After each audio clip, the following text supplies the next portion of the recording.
Big Sills! And we have a public service announcement. Dak is back! Woo! You see those Cowboys last night? Holy cow. Unbelievable.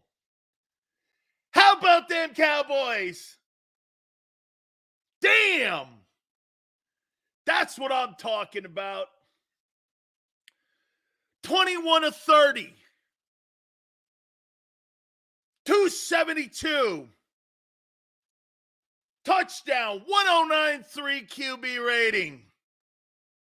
Ran the ball. Dual threat. 7 times for 40 yards. 312 yards in total offense. Dak is back. How you doing, man? Okay, not even I could really pull that off. Hey, not even I could pull that off, man. Holy shit. The Chargers? Really? The Cowboy fans are crowing over that? Holy cow, you talk about the sphincter muscle being as tight as it possibly could be last night against the shitty coach Chargers. There's talent on that team. But I can't lie to you and pretend. Hey, was that a big win for Dallas? Was that an impressive win? No. I mean, where was Tony Pollard?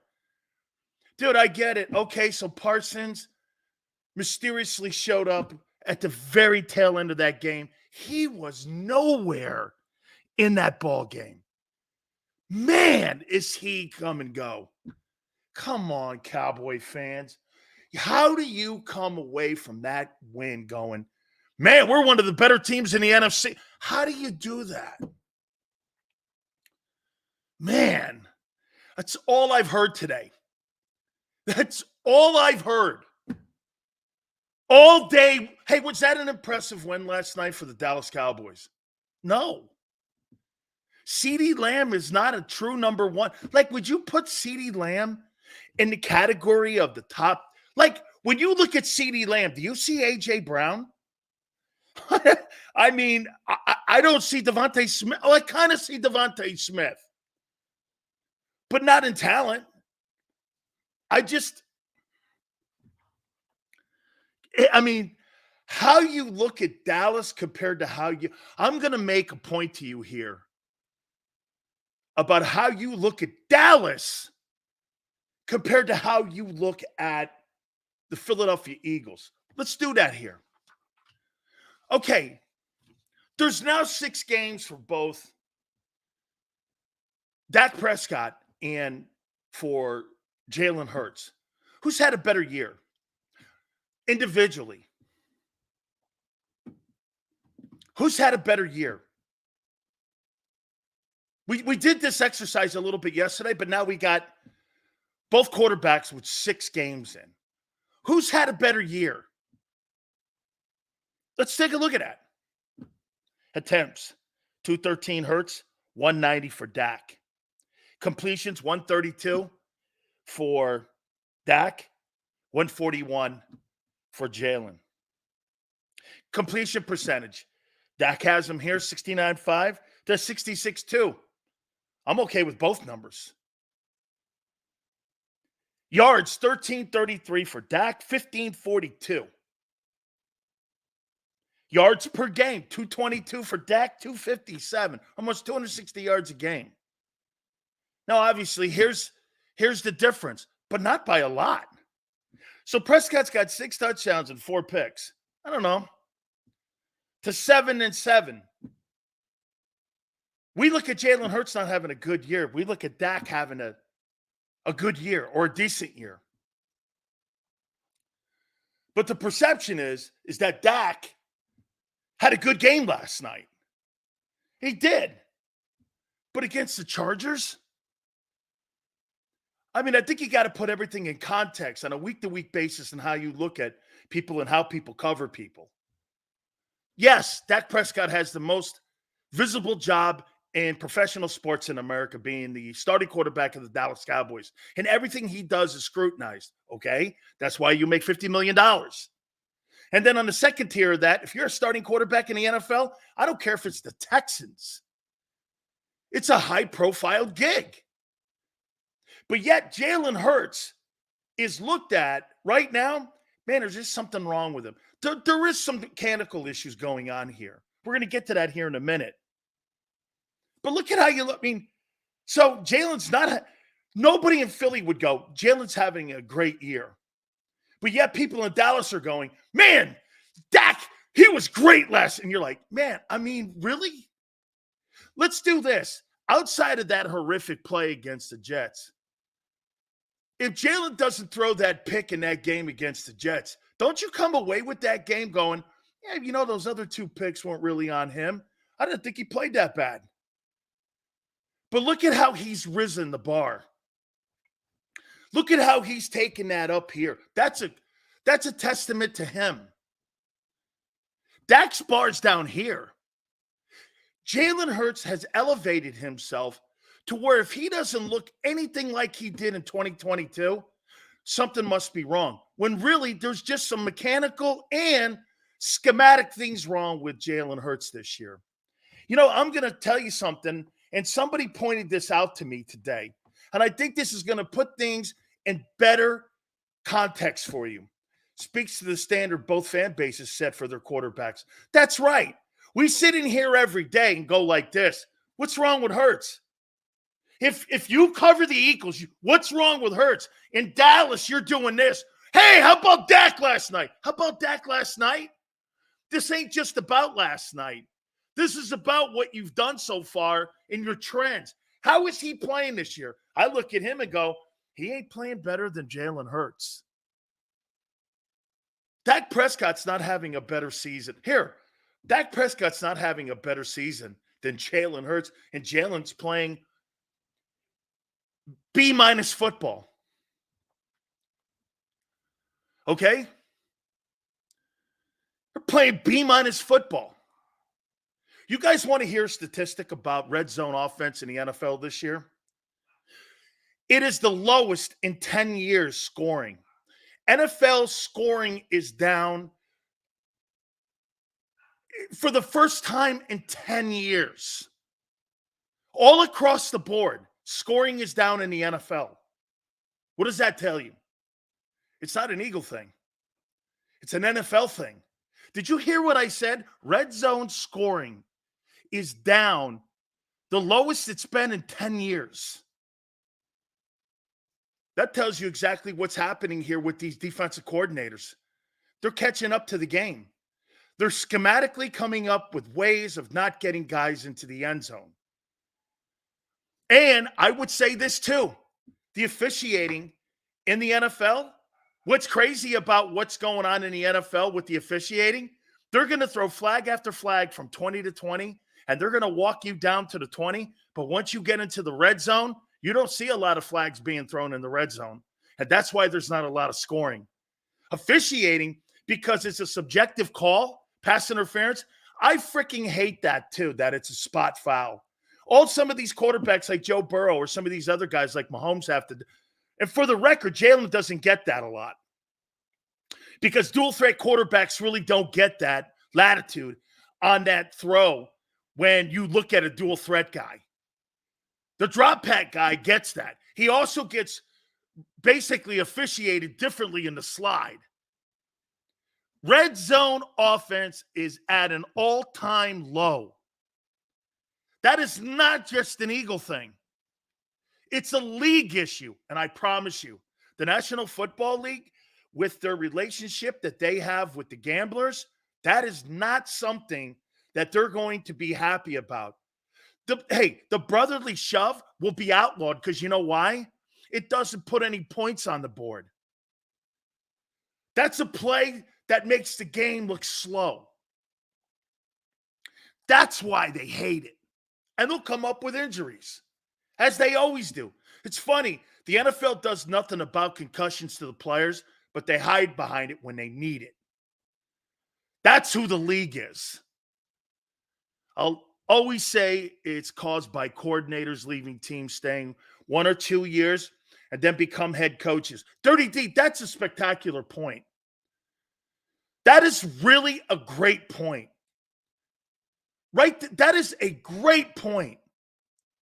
It's just like your government. 4 years, you have one guy, all of a sudden you have a completely different philosophy the next 4 years. Then you go back to another one. That's why there's no consistency in Washington. That's exactly why you don't have consistency in coaching. Absolutely true. Absolutely true. And that's why Howie and the Eagles have done something different than a lot of other teams don't do. Most coordinators bring their system in. That's not what's going to go down that way. That's not how that's going to go down. They're going to fundamentally have a system in place. That's a really great point, Dirty D. Great point. You're never going to, hey, Dirty D, think about this. Peyton Manning had one coordinator for a decade. And that's why he was able to have the success he had in Indianapolis. Bruce Arians, he was in Pittsburgh forever with Roethlisberger. That's why they had success. Anytime you can keep people in the room and anytime you can keep your coaches intact, there is no, that's why you're trying to find a play calling head coach. That's why Andy Reid has so much stability in Kansas City and had it in Philly. You know why? He's a head coach play caller. Same thing with McVay. Anytime you get a guy like that, you see, Belichick, the reason that Belichick put Patricia in as offensive coordinator, he's looking for control of the offense. And it failed. He can't do it with a D. He needed to have one. That's why they brought Bill O'Brien back. Okay? Totally. I mean, that's a great point.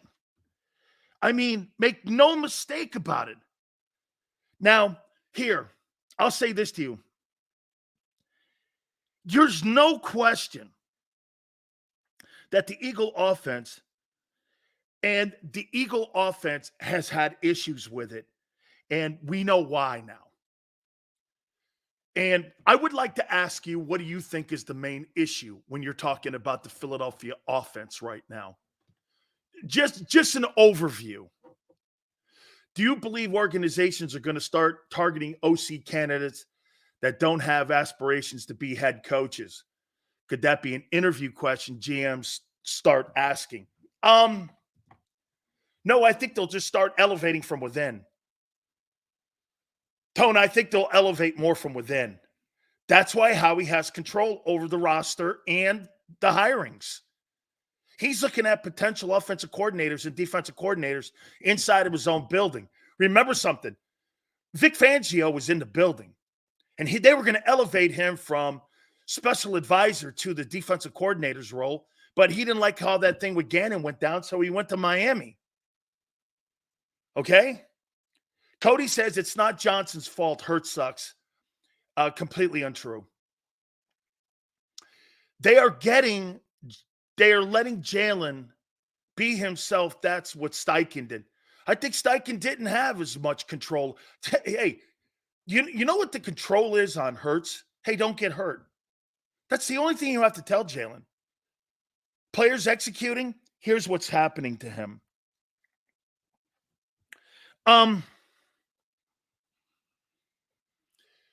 Do you know who's holding on to the football longer than any quarterback in the NFL?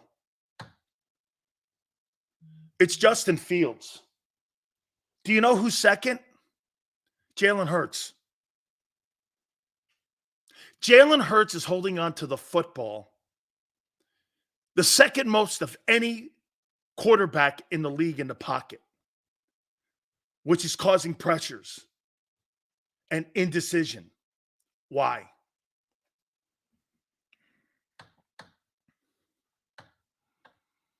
Why?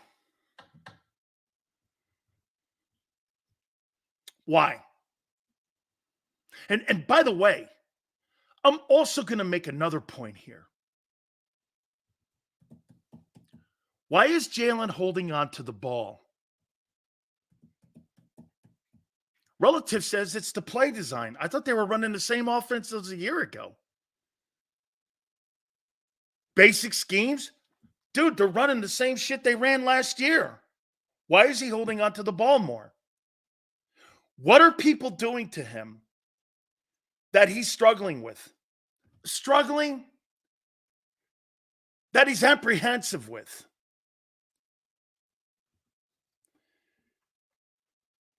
I would say because the wide receivers aren't getting open fast enough.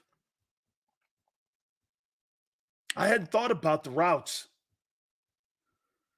They sure look like the same routes to me. I have a opinion. This will be an opinion coming up. Jalen saw a ghost? Absolutely not. That's not a ghost guy. That's a tough dude in the pocket. He is not a cowardly guy. Okay? He is reverting back to some of his basic stuff that he did early on in his career when he first got the starting job. He is reverting back to some of that. Rolling right, not taking internal pressure well. You know, his issues are not when somebody comes off the edge. His issues are when somebody comes up the middle. That's when he's feeling it. They're not coaching Jalen the right way. What is that way? Like Dak? Like Dak? Hurts is not trusting his eyes. Okay, well, let me throw this at you. Tone, everyone. I don't know how you'll receive this. But let me ask you this. How do you think the offense has performed since the blow up on the sidelines with A.J. Brown? It's just an observation.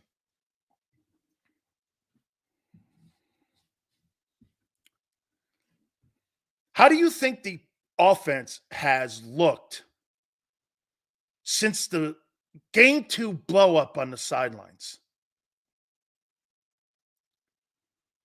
Good? Is it getting better? Has the offense flowed better since week 2? Again, I don't know if I'm right.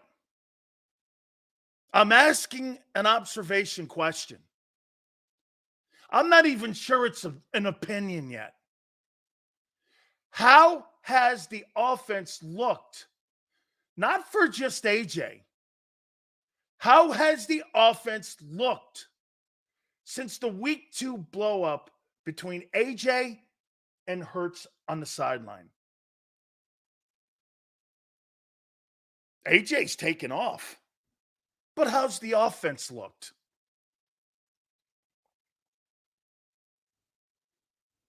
How has the passing offense looked? Thank you, Scott.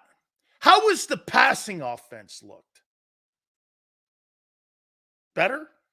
Because you're going to one guy? How have you looked moving the chains? Do you think you have the same chemistry with Goddard and Devontae that you did a year ago? I don't. Devontae's regressed. He's regressed. Regressed in the offensive approach, not as a player. Horrible because everything is going to AJ. They aren't spreading the ball around enough. It's a one-dimensional. Can they fire the OC midseason? They'll never do that. I don't think the offense looks bad. It just doesn't look seamless. It's kind of tough because it's all been shaky from the beginning. Eagles are moving the chains better for sure, but I see a decline in Goddard, Smith's impact in the offense. Okay, so that means the offense doesn't move the chains like it did a year ago. And it's easier to defend. That's why your games are closer. You're right, you're moving the chains, but you're not moving it with the same problem that the coordinators are having. Coordinators are not having a problem defending you. That's why every game's close. They have turned that offense into a one-dimensional, one-play guy. They're letting AJ get AJs. The rest of them, they're defending the rest of them because they're not going to go to them. It just seems to me since the week 2 conversation, we don't even call it a blow-up, a conversation that the offense has declined in other ways in how they approach defenses.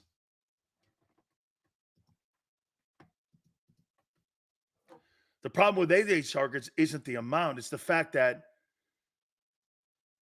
they often come in bunches and looks forced most of the times. And not only that, though, it's easier to defend. Keep them out of the red zone. And the Eagles have been bad at the red zone. And that's why you're kicking field goals. Because you're not spreading the ball around to the other guys like Goddard and Swift, who last year, here's the two components that, do you know what's missing? It's almost like I'd rather not have Swift be part of the passing game. Because last year it looked better than having him part of it. I mean, their emphasis on trying to get him involved has come at the expense of Devontae Smith and Dallas Goedert. Look at the numbers.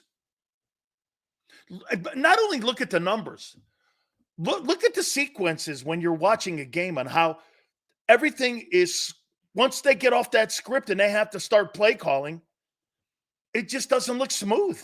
There's no rhythm to it. I mean, if you're going to do this, if you're going to target Swift at the expense of Goddard and Devontae Smith, I'd rather not have you throw the ball to him.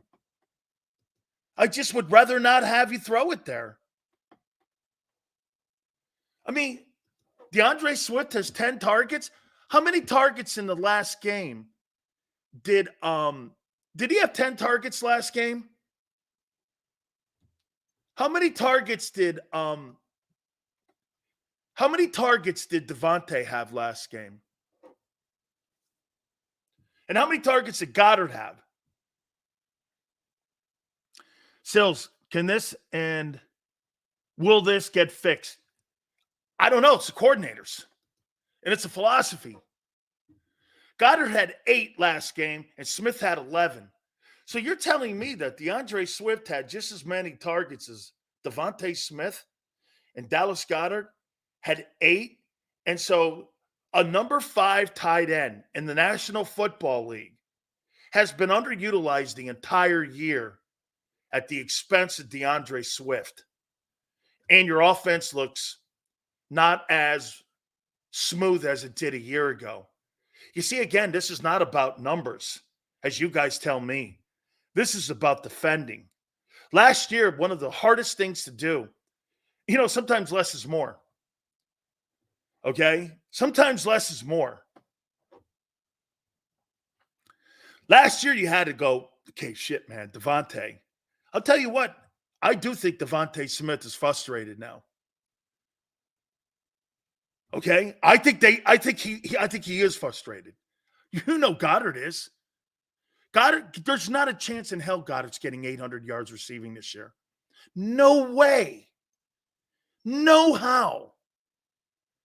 I mean, and get this, right now, Devontae Smith is trending under 900 yards. Or no, he's trending under 1,000 yards. He could feasibly have the worst yardage year since he's been an Eagle. That's his rookie year. And everyone loved what he did his rookie year. He could have the same numbers that he did his rookie year. At the expense of DeAndre Swift? Just saying, since week 2 and making sure that they get that football to A.J. Brown, that offense, in my opinion, has become predictable and easy to defend.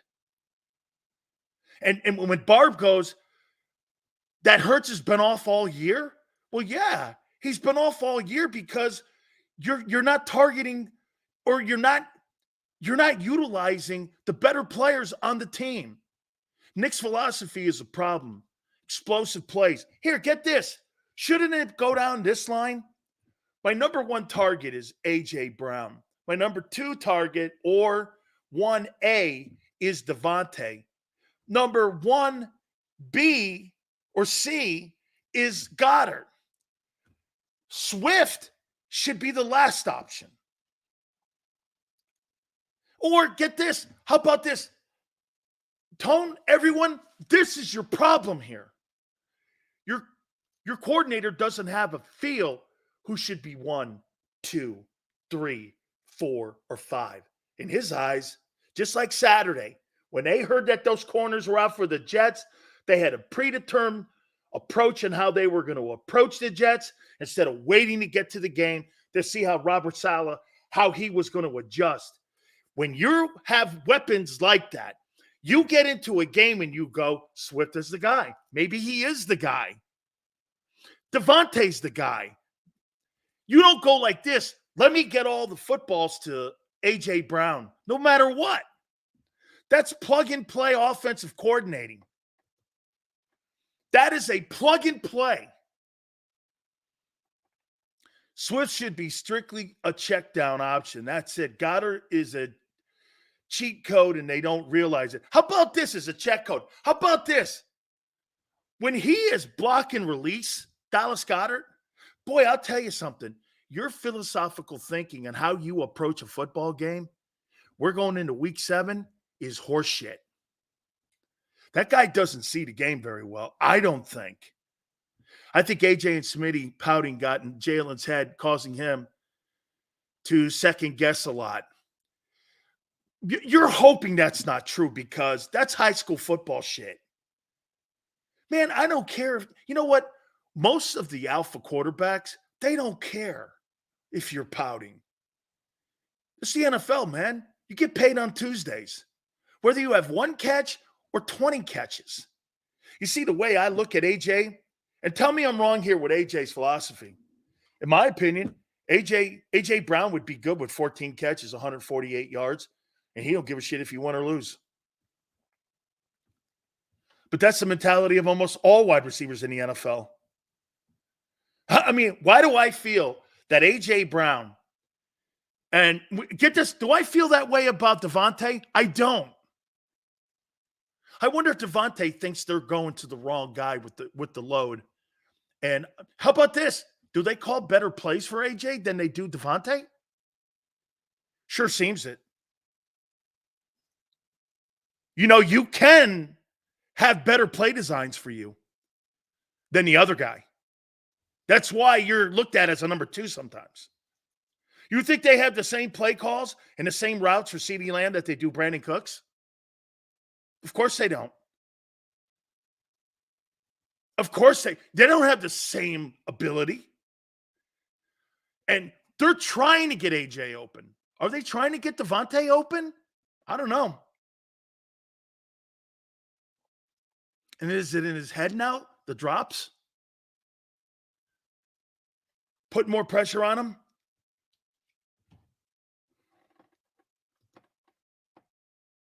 You're onto something. Goddard and Smith's route concepts suck. They do. I went back and I watched the 22 of that Jets game.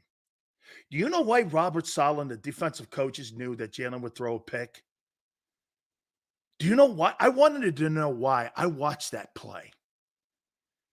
He was just tunnel vision on him, on his route and who he was throwing to. By the end of that game, Jalen wasn't moving safeties around. He wasn't moving them around. He stared that guy down, and they knew if they showed blitz, that guy'd throw the ball there, and he did. And he jumped the route.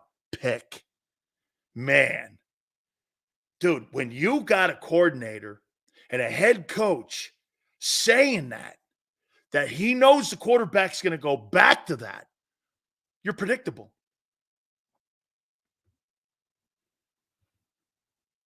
You're predictable.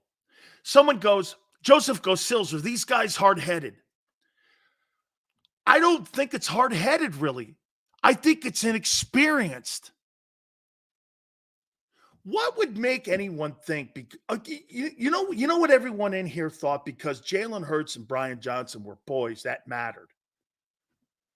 I don't want my best friend to be my coordinator, because he may have to say some shit to me that I may have to hear, that I don't want to hear.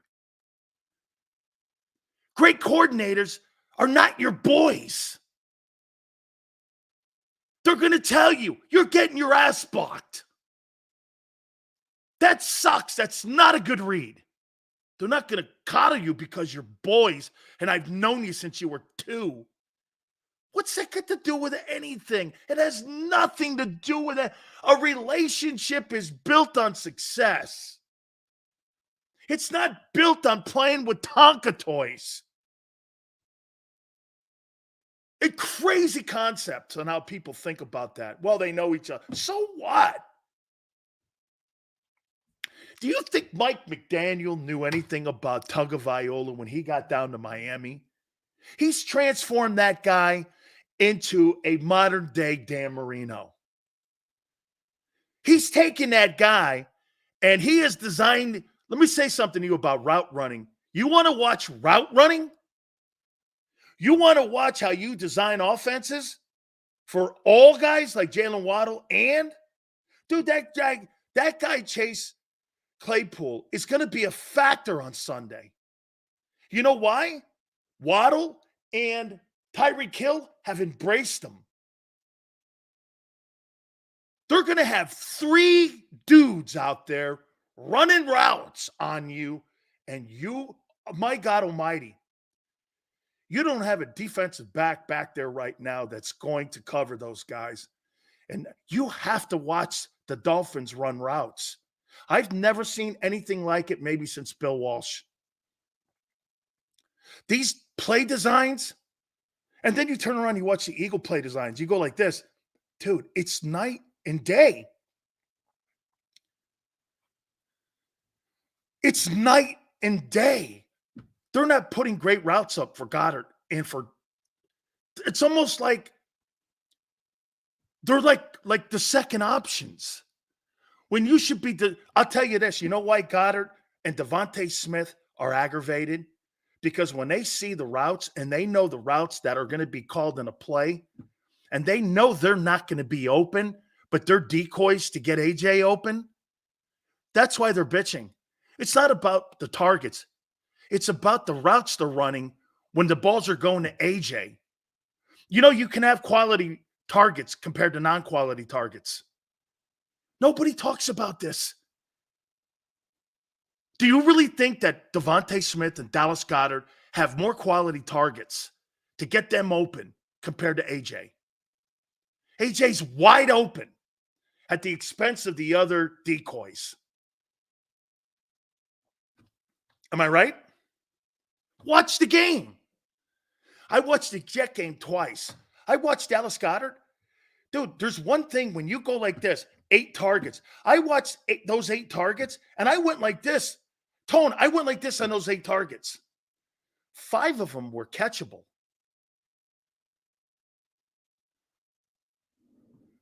I looked at Devontae's.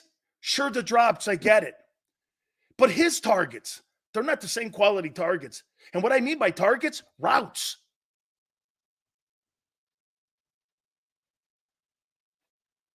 And when you combine not having a feel, now you know why Hurts is second in the NFL in holding the football in the pocket too long. You got one guy open, and if he ain't open, no one's open. Or you have more difficult throws, hence the picks, hence the tips. The interceptions, you may say aren't Jalen's fault. It's the concept's fault.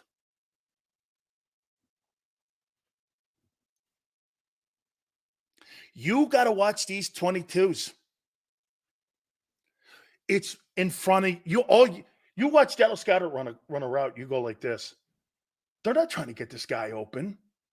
And then when the ball goes, there's more quality routes going to AJ. The entire play design, when they come to the line of scrimmage, Robert Saleh and that defense on the Jets knew this. They're going to run the quality route to this guy, AJ, and get this, they're going to give up 10 targets to Swift. Because you know why? It's umbrella. It's underneath. He's not going for. I'd like to know how many first downs he's gained on his catches this year. I'd really like to know what that number is, because that's a trend. With his catches that he has, how many first downs has he gotten on any one of those catches? Has he got one? Because if you're a coordinator, you're going to let him catch those all day long. I don't want Goddard coming down the seam on me, because that guy will take it to the house. You got two players that could take it to the house, and you're running the routes for him and Swift. You're trying to get Swift open. You see it in the way that they approach when they get into a sequence of series. The two dudes they're trying to get open are Swift and AJ. You know, I had a conversation with Dave Wanstead on this. I go, Coach. He goes, well, shit, Dan. Do you think they were trying to get Alvin Harper open more? Or do you think North Turner was trying to get Michael Irvin open more? Michael Irvin. I go, do coordinators run lesser routes? He goes, no, they run more decoy routes. And the reason that Alvin Harper was important to the Cowboys, because every team had to respect the team speed that he had going up the seam. Remember something. Irvin wasn't a speed demon. The guy that was the speed demon in that North Turner offense was Alvin Harper. And Harper was the guy that kept the top on the entire offense and how they approached it. Okay? See, again, you see a guy like Scott? He'll go like this, second offense. You're right. It's just as good. That's why tight end and your wide receiver, you're going to be shredded this week. Shredded. And Vic Fangio knows this. You don't think he knows Brian Johnson? He's going to know exactly what to do. How'd that second offense do against a shitty Jets defense? How did you do against one of the worst teams in the league? Well, Sills, their defense is really good. Don't talk to me about being really good when you don't show up on a 6-game basis. You know what made it easy for the Jets to go against you? You know what made it easy? You were so predictable. I don't really have to have a defensive scheme when I'm playing against you or coordinate against you. I know what you're doing. You're using Dallas Goedert as a decoy. Devontae Smith will have the lesser route. A.J. Brown, you're trying to get open. And you know what I'll do? I'll keep you 20-20. Once you get into the red zone, you don't have really a red zone back, and you don't do jump balls because you're afraid of turnovers, and that's why you kick field goals, and you'll lose probably 4 more games this year. You can't fix that. If your philosophy is to try to get one guy open on better routes than the other guys, you can't fix that. You can't fix that unless you change coordinators. And then what you do is you throw your offense into chaos when you start getting a different voice in the room. They're not going to mess with that. They're going to ride that thing out. Now, there may be more input, but what would Sirianni's input be? He sucked as a play caller in the RPO. See, Nick is in the wrong team. Nick's on the wrong team to take the play calling over. He's on the wrong team. You know why? He don't know how to coach an RPO guy. What RPO quarterback has he ever coached in his entire career? Name me one. Jacoby Brissett in Indy? Okay. How'd that work? The rest of these guys, he's been around people like, there's a reason Phillip Rivers is the go-to guy for Nick Sirianni. Name me one thing that's remotely close that Phillip Rivers and Jalen Hurts have in common. Nothing. Nothing. Why would you have Hurts watch Phillip Rivers? should be watching Steve Young and early Russell Wilson stuff. Commenting on the dumb comments any longer by some of you, because most of you don't know what you're talking about. All you have to do is tune on and watch the 22 or inside. And you'll see that the routes that Dallas Goedert and the other guy, Devontae, get, most of the time, they're decoy routes. You know where this came up from? Tone, you know how I got this? Watching the Miami Dolphins run routes. You watch the Miami Dolphins watch routes and watch the Dolphins and then watch your guys. And you tell me if it's remotely close. Not even in the same world. I put the Dolphin 22 on. And I'm watching the Dolphin 22 and I'm going, how come they don't run routes like that on the other side of? Do you understand that that's why that offense is humming on all cylinders and they're averaging almost 320 yards a game? You know why? Because as a defender, you're not running decoy routes on the other side. You're running a route that you think could go to Jalen Waddle. And now that they got this kid Chase Pool, and he's going to be the third guy, so you're going to have Waddle, Tyreek Hill, and Chase Claypool running routes on you under Mike McDaniel. Good luck. You don't have the personnel to defend that. The Eagles do not. Shit, I don't know how many teams in the league have the personnel to defend that. Let me say this to you. That Dolphins team would destroy that Cowboy team.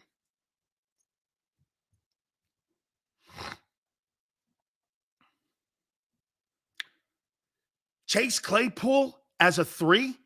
Who's your 3? Who's your 3? Who's your 3? He's better than, I guarantee you. See, you guys don't look at matchups. You guys look at Chase Claypool and go, he's not a 1. No shit. He's not a 2. No shit.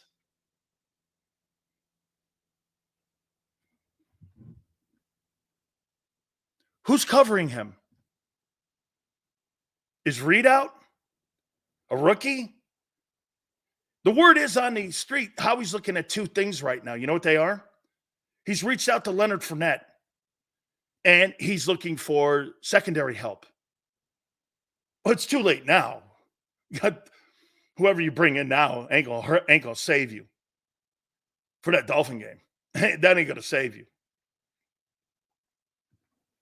That ain't going to save you. Okay?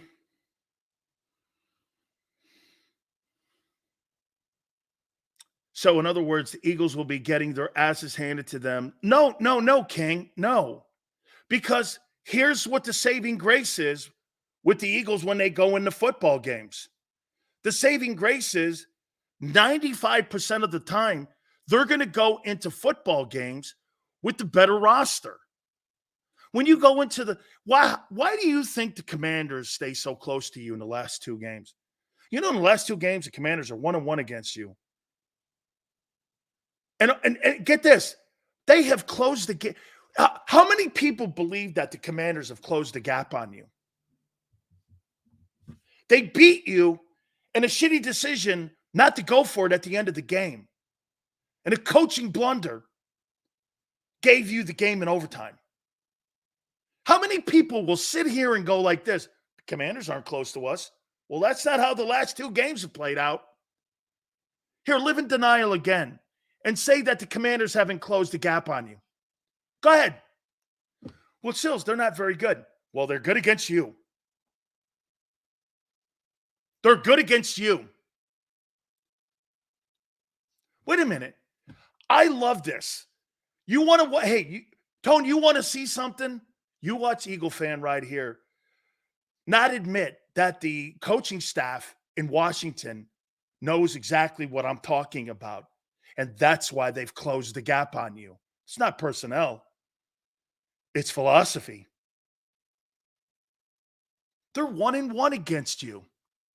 The Commanders with far less talent. How's that possible? This is not just, well, that was a lucky game last. They beat you the game before. Oh, and you had Jalen Carter.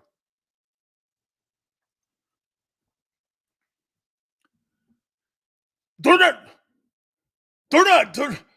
not with, what do you mean? I said the last 2 games, dude. The last 2 games. Commanders win and should have won this last game. So you're 1-1 versus the Washington, whatever they're calling themselves. How is that possible? Because of everything I just laid out to you on how this offense has regressed. Your offense is by far regressed. And then let's add this little sprinkle into it. Hey, Jalen, slide, get down, don't get hurt. So you add all that in. Lack of creative routes, telling your quarterback to get down and not get hurt, putting better route systems up for A.J. Brown, and establishing Swift and Brown with better creative routes than the other 2 guys. That's why you're letting every game and everything. Get this. And to go to like some idiot's thoughts in here. Well, there's second-rate offense. Your second-rate offense doesn't do shit in games except keep the other teams close in games. Is that a far off statement? Tone, would you agree? The offense this year keeps more teams in games by far than they did a year ago. And you haven't even played really tough teams. You played a Jets team without the chicken's head on. You played the 32nd best passing game in the NFL, and that guy beat you.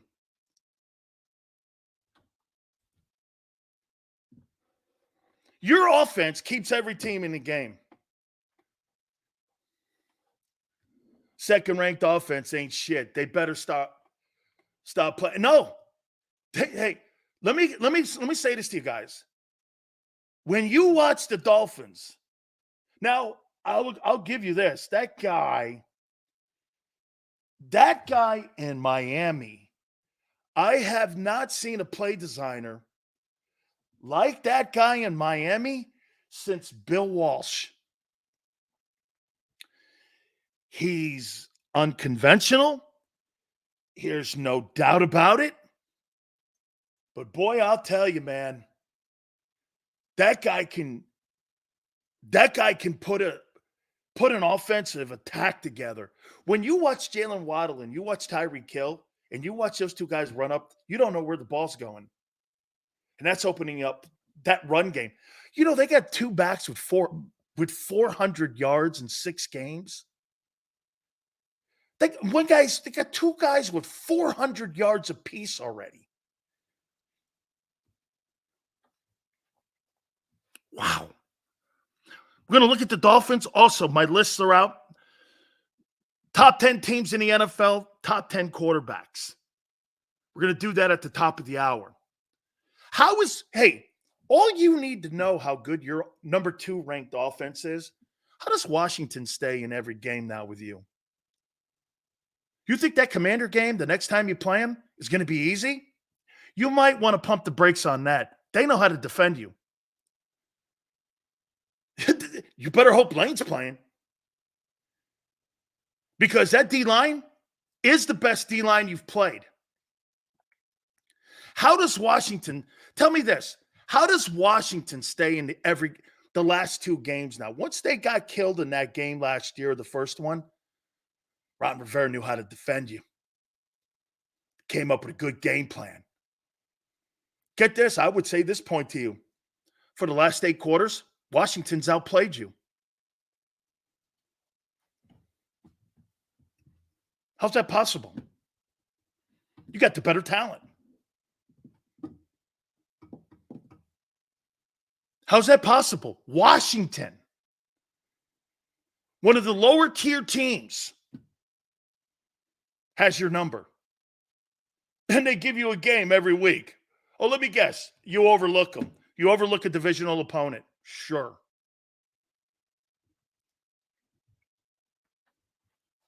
Dirty D goes, you're out coached. By far. By far. Divisional games are always play us hard. You think the Giants play you hard? The Giants? When's the last time the Giants had a competitive game? Jalen's first year starting? 21? You know, the last time the Giants were competitive against the Eagles was 2021.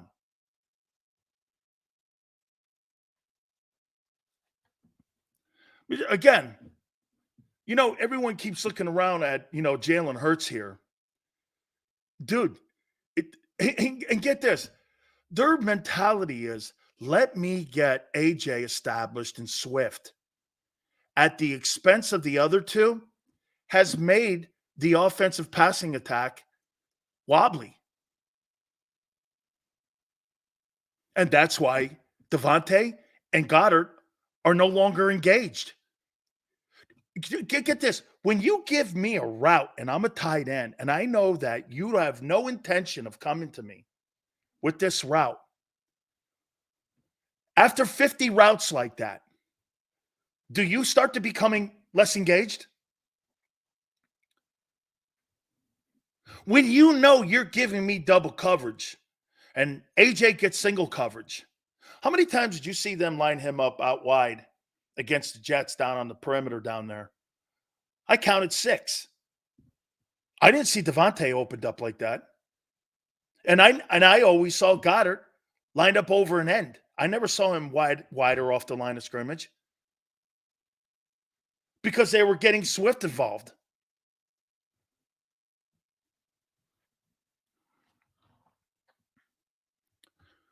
Since the week 2 conversation on the sidelines, everything is targeted for your guy.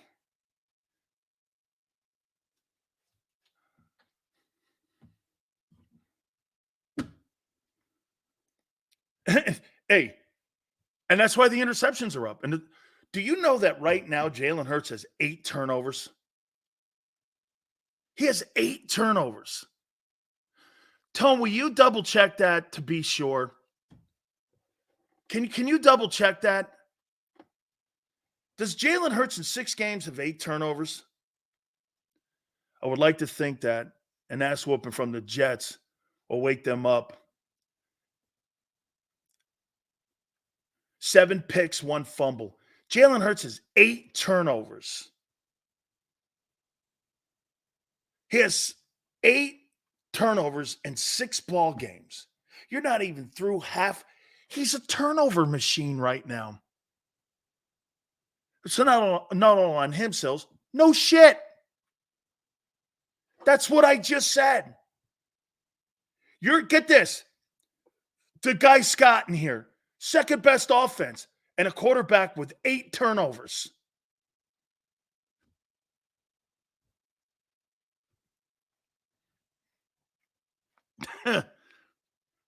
Great. 22-2. Second best offense, you say. 22-2, 8 turnovers. And you look at the Dolphins.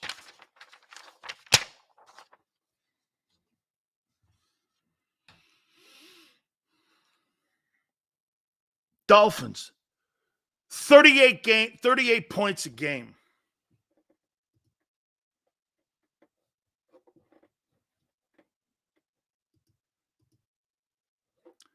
Those turnovers go against the way Jalen plays the game.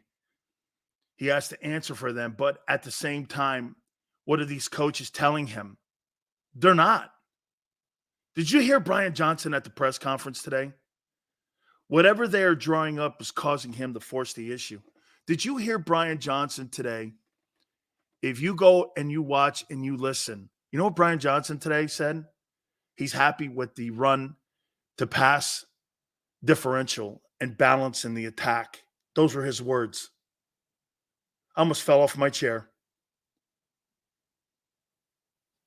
He's happy with the direction of the offense. we're winning in spite of horrible coaching. Brian Johnson is happy with the direction of the offense.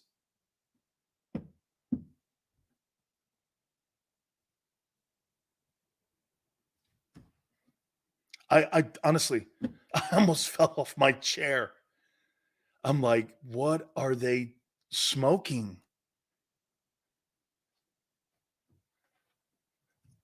Go watch it. Yeah, I was really happy he was happy with 45 passes and the amount of runs they had in the game. I think I could even pull that quote up.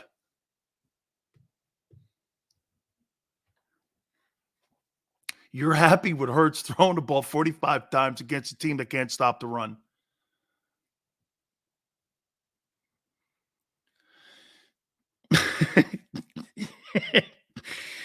Oh, man. Jesus criminy. You can't. There's Tone's arrogance. There's arrogance. That's the arrogance. I'm not coming out on a press conference telling people that I'm happy with the direction of the offense when you got two other wide receivers or a tight end wide receiver that you haven't established all year long. And those are main people. By the way, Dallas Goedert and Devontae Smith are elite players. They're elite players that they haven't even basically taken out of the garage yet this year. I'm happy. I bet they really are happy with him throwing more.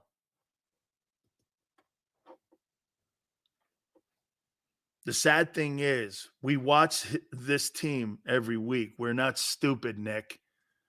We're not stupid. No. This is the lying I'm telling you that the NovaCare Center does and that people with key fob chains do. They're lying to you. You're not happy with that. You're not going to win a Super Bowl with that offense. I just wish to God, you know what? Shane Steichen has been sorely missed. You know what? I didn't think it, but I thought Jalen would be okay without him. No doubt about it. He is sorely missed. He is, no question about it, sorely missed. Whatever he did, and get this, you can't say they're playing the better part of their schedule yet because you haven't played a winning team yet except the Bucs. I mean, it's not like you're playing world beaters here. Side note, I hated the Eagles uniforms, white shirt and black pants. Spent a whole game explaining to my wife, Williams brothers were not us. Oh, man. Zach Wilson, the 32nd ranked quarterback in the NFL, beat you. Oh, man. Look at this. Tua, 312.7, 14 touchdowns, 5 picks, 114.1 QBR, 2 backs over 430 yards rushing. Tyreek Hill is averaging 136 yards with 6 touchdowns in 6 games. This guy's on pace for 2,400 yards. Jalen Waddle averages 60 yards a game. You got 2 guys averaging 200 yards a game receiving. You got 2 backs that are averaging 85 yards a game rushing. Jesus criminy. Somebody tried to tell me maybe they are holding back their bet. Holding back what? Like, who do you think you are? The 72 Dolphins? Somebody tried to tell me maybe they are holding back their best players for the tough part of their schedule. And he says he almost fell off his damn chair. I mean, who do you think you are, honestly? Who do you think you are? Like the Jimmy Johnson Cowboys? You're not that team. You're not that deep. You're not that good. What have you won? Look, it's one thing to be like Shaq and Kobe. and Rick Fox on the team, and you got a bunch of snipers on your team. I mean, right? You got a bunch of great players, and you're waiting for the playoffs. You ain't got that. And you got Phil Jackson as your coach. I mean, don't get ahead of your skis here. And people keep, what's crazy is people keep saying this to me. Sills, will it get better? Will the philosophy? So wait a minute. You think the Eagle coaching on the offensive side is going to change its philosophy mid-season? Julio Jones is an Eagle? Did they sign Julio Jones? Another Bama guy? Here's the thing with him. He'll get hurt somewhere in the next 4 games, collect his money, go on IR. Julio Jones? Now, maybe that's for Red Zone. They didn't sign Julio Jones. When's the last time he played? 2 years ago? Didn't he get hurt Bucks a year ago?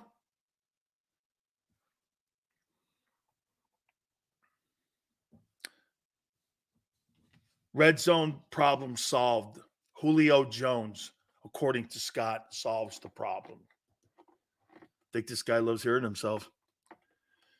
Via Adam Schefter, 7-time Pro Bowl wide receiver Julio Jones is signing a 1-year deal with the Philadelphia Eagles. Julio Jones. I'm sure that'll make Devontae happier.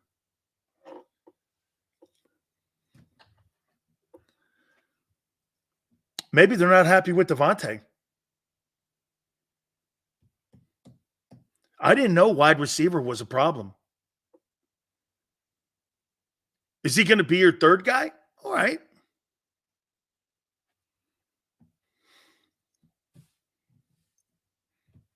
Yeah, seriously. Is he going to play safety?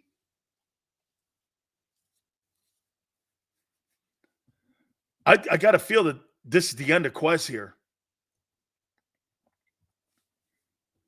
Man. You signed Julio Jones. I would rather have you signed T.O.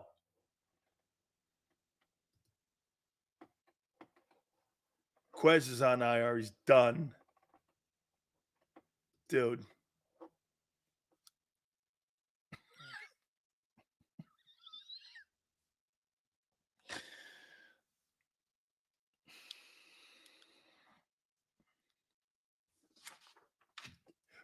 Julio Jones.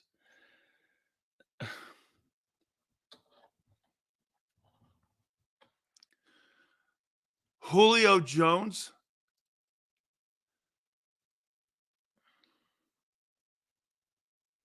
Hey, I'm sorry. Hey, hang on. Hey, Tone, I'm taking it in. The Eagles signed Julio Jones.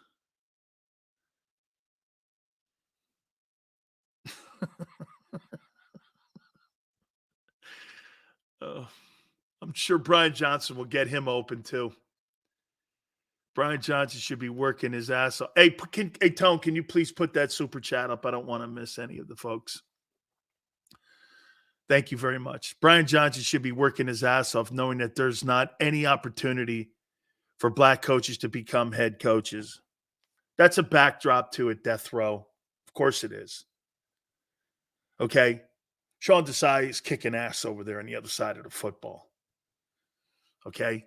He's kicking ass. I like what he's doing.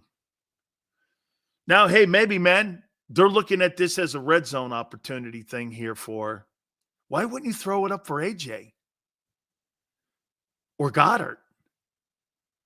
Why another wideout? Julio had 2 years to get healthy. Absolutely. And it's his ankles. Shannon Sharp told me the problem with him. He's got awful ankles.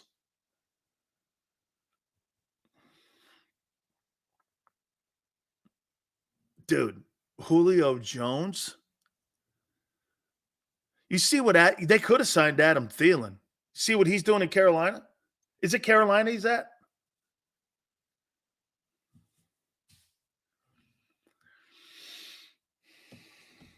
Dude, you need safeties. You need some more corner depth.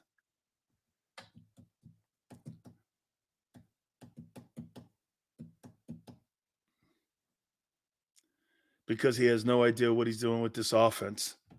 It's like, did Brian Johnson go to like Howie and say, we need another wideout? Why would Howie get this? Here's a even more puzzling thing. Did Brian Johnson go to Howie Roseman, or did Nick and them say we need more offensive weapons? Or was this just done by Howie? Who made this call? Do you really think? So wait, let me ask you this. All of you who think, how many in here think that Nick Sirianni has complete autonomy with the roster on Sundays? I see all you guys in here saying that you guys tell me that you think Nick Sirianni has total say on the roster. Along with playing with Brown in Tennessee, Jones was previously played with the Eagles wide receiver Zacharias when the two were together in Atlanta. Great. Sounds like a great brotherly love family there in Philly now.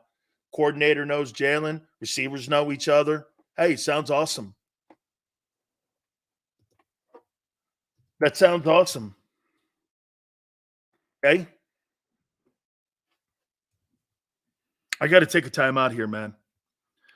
I've got to get to this Sirianni thing.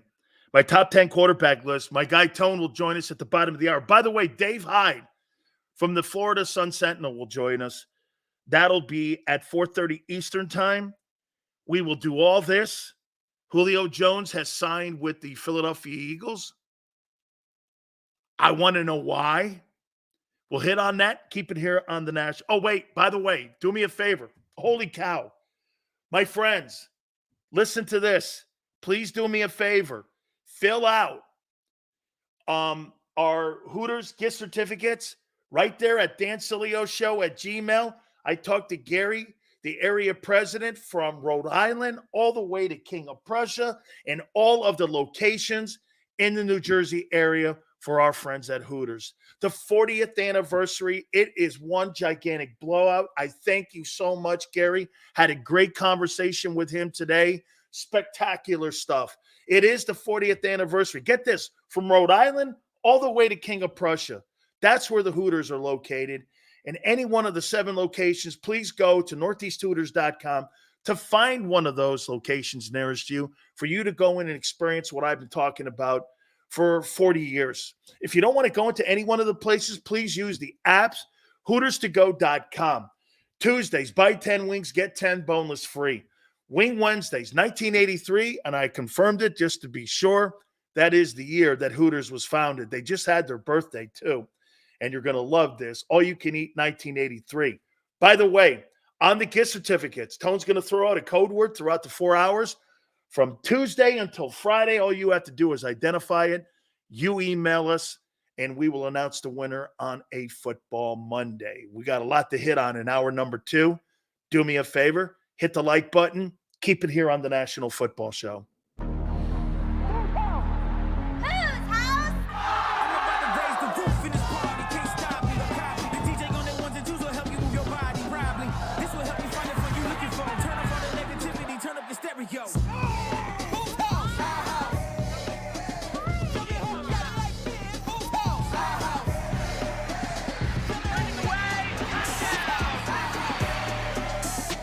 Football and Hooters, the perfect pair.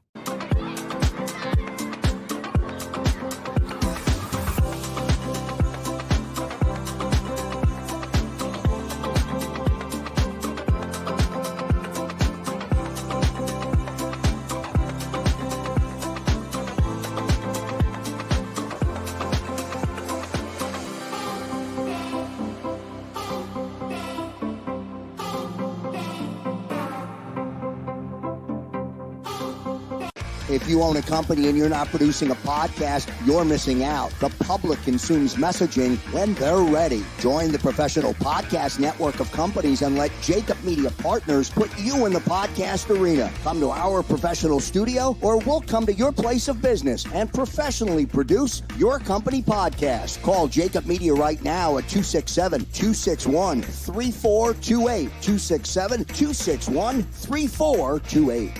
Heading down the shore, have a ball once more. Here, imaginations run wild and time stands still. Because here, you can find the best of the Jersey Shore, all on one 5-mile island. So leave the old you behind and get lost in the woods. Wild, wild, wild days. Score and save in southeastern PA and Delaware with Colony Pools this football season, and let the experts close your pool with a custom Merlin safety cover in green for the birds. And if you join our Winter Watch team, we'll give you another 20% off, and Colony Pools will handle it all. Keep your tiles on your pool, not in your pool. Fly with Colony right now, Birds fans. Visit flywithcolony.com.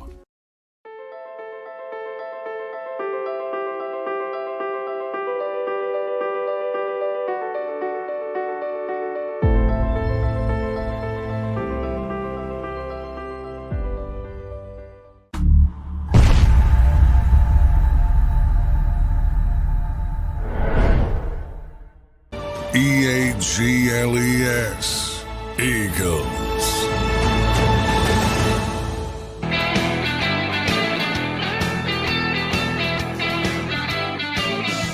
Julio Jones. What a shitty sign. What a shitty sign. Make sense of it for me. By the way, so Nick Sirianni went to Howie Roseman and said they need a new wideout or another offensive weapon. Is that what he said? Or did Brian Johnson? Or did none of those guys have any say in this? Whose call was this? Whose call was this? That they needed another wideout. Whose call?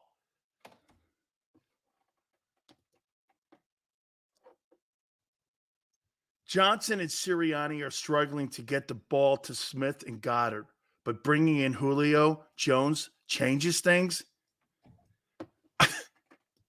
Tona's like, get the hell out of here. How does that help? God, dude, they're getting in their own way. The Eagles front office and coaches are going to blow this.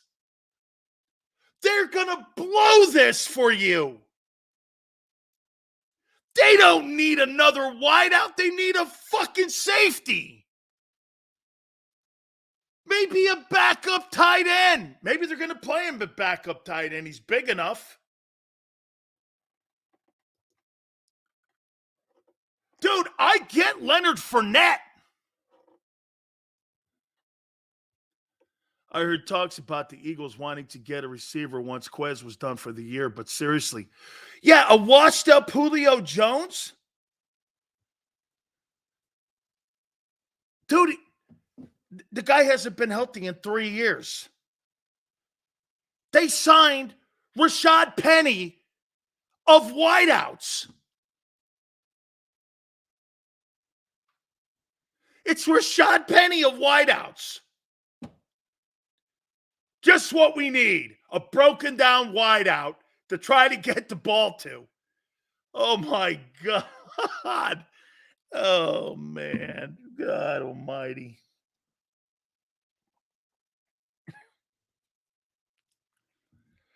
None of you will answer this. None of you will answer it. Who made this call to put another guy on the roster? So Brian Johnson was screaming for another weapon, and so was Nick? Or was this thrust on them from Mount High?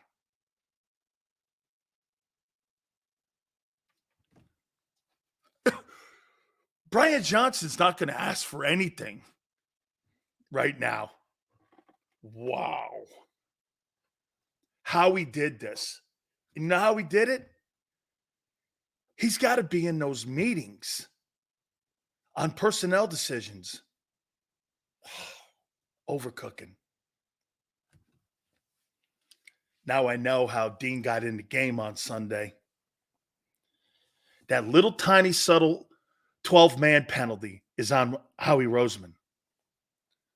That little shit right there, you get 20 of those things add up, costs you in a big game. How about this? You got a really good football team.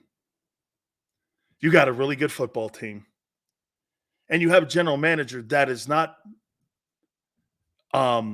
it's not beneath him to throw a game or to do something that will influence a football game. We've seen it before in the past.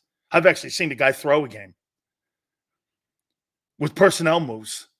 So it's not beneath him to just float this in. Hey, Julio's now a member of the Eagles. What? Oh, congratulations. Hey, Julio. And there's old Nick. Yeah, we knew it the whole time. Yeah, we were on the same page. No, you weren't. I mean, I get signing Odell Beckham Jr. I mean, right? I mean, you get Odell Beckham Jr. But a broken down Julio Jones.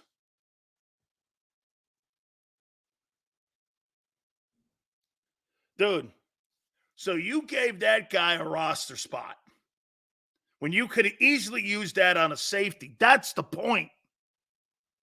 Some go like this. Well, Sills, he's not going to be a front line. No, you could have used that other roster spot for a safety or corner, not a broken down wideout. Tell me, who made this call? I want to hear all these Nick Sirianni people telling me that he's in control of his roster. Who made that call? You think Nick said to Howie, I need another wideout? Why, he's not happy with Devontae? He's not happy with Devontae? Is that, well, that's what the move looks like. It's for Quez. Yeah. Well, then why didn't you sign a guy at Quez's level? Not a guy who potentially could go to the Pro Football Hall of Fame and is washed. You bring a guy, how is he helping you? Julio Jones is a broken down car. Maniac goes, Sills, you said it 80 times we need a number 3. Yeah, a guy that will be there for you. Not there for you for 4 games. You signed Rashad Penny of wideouts. He hasn't been healthy in 3.5 years. Why would you sign a guy who's not healthy? Why would you sign a player who's not healthy? And are you not? Who made the call? I'm asking, who made the call? Nick? Brian Johnson? Or Howie? Who made red zone problems? You think Julio Jones solves your red zone problems?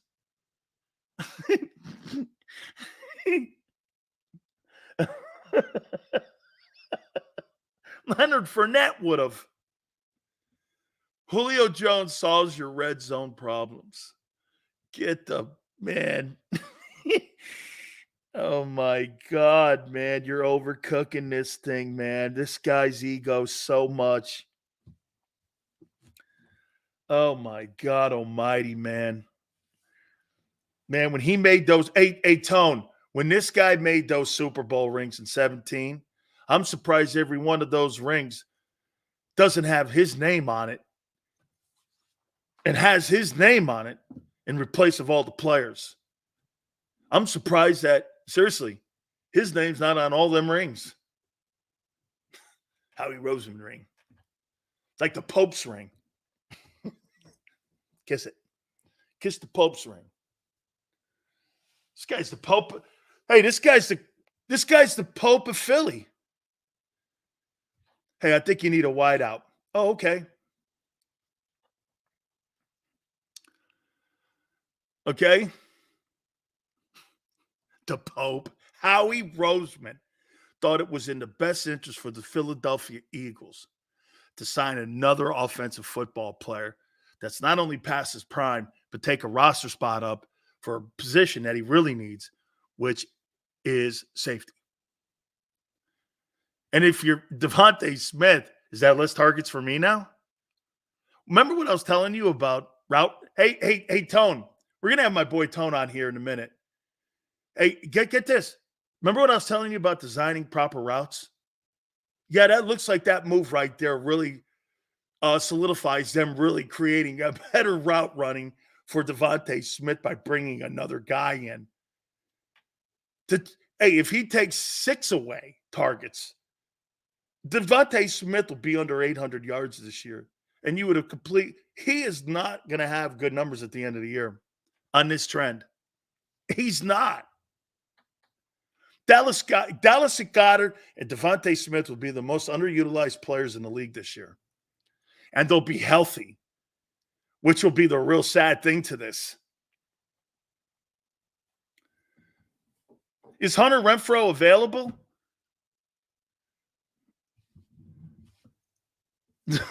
Man. Oh, my God. Dude, I feel stupid going into my top 10 quarterbacks now because I feel really for Jalen. Fire Brian Johnson. When will that guy get the F out of the way? General managers are supposed to go away during the year, not meddle during the year. He's supposed to go away. His job is in the offseason and around trading deadline, not being involved in stupid moves like this. How many people think that guy's going to make it through 4 games? I don't.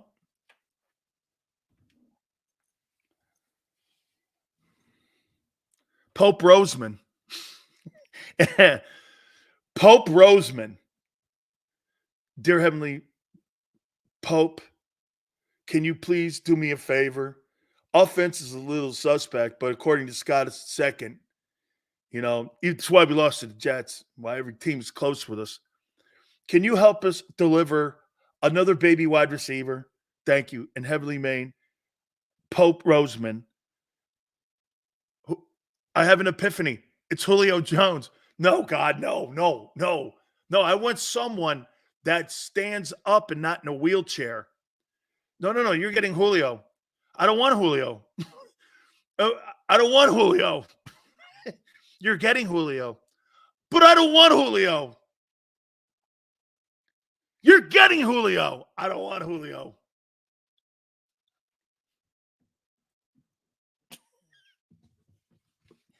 Oh, wait a minute here. Oh, they played together. Hey, thanks, Tone, for the connection. They played together for, I think, a little bit, because I don't think he finished the year, or did he, when he was in Tennessee. And then, like, the number 3 wideout and AJ played together in Atlanta. Whew. It's like a family tree. It's like a family tree.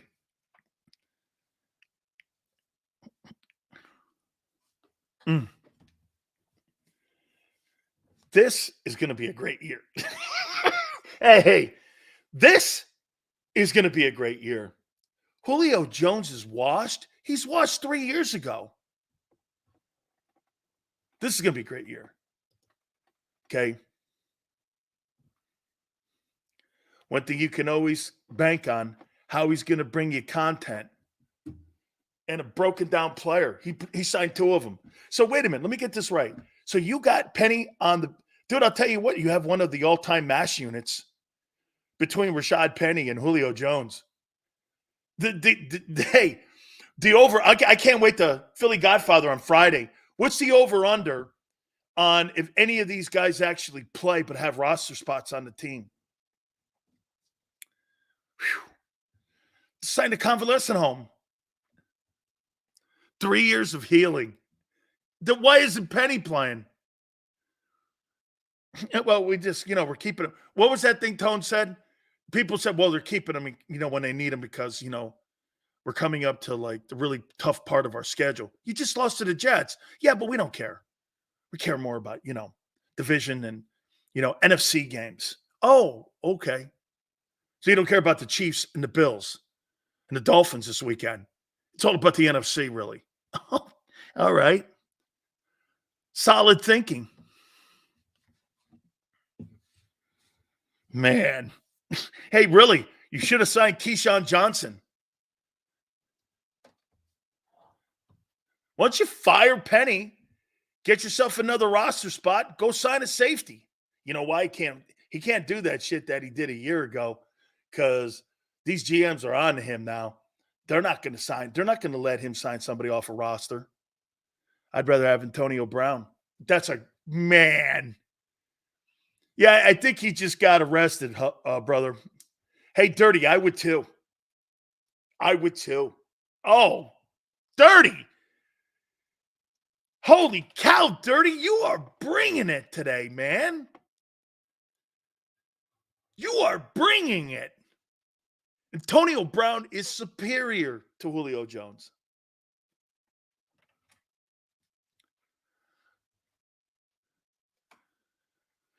Superior. He's not a broken down guy. Howie Roseman thought it was in the best interest to sign the broken down wideout. Hey, hey, wait a minute, Tone. Wait a minute. I got it for you here. You ready? Yeah, Dade County lockup. Can you connect me to Antonio Brown, please? Yeah. Hey, AB, what are you in for? Child support? All right, we can make that part of your signing bonus. Yeah. When are you getting out? 3 weeks? Okay, maybe we could see if we can get you on a furlough. We got a bye coming up. Yeah. No, don't worry about it. Don't worry. We'll take the heat. Yeah, it's all right. You're my guy because I'm Pope Roseman. Yeah.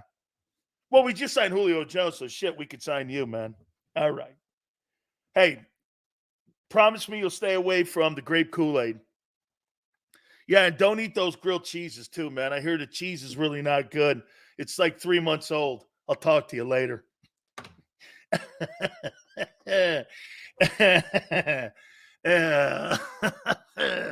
Don't eat the cheese in Dade lockup. Pope Roseman strikes again, man. Holy shit, this guy's cooking it up a good one. Let's bring in. I'm sorry for laughing at you, Eagle guy and girl. Do you think he's a better option than Quez? He's got much better hands. Christopher, it's not that he can't play. Well, that is it. He's injured. He's injured.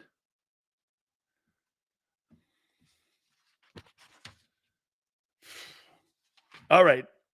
Now, I have to have, don't be upset. Howie didn't call you up for the signing of what?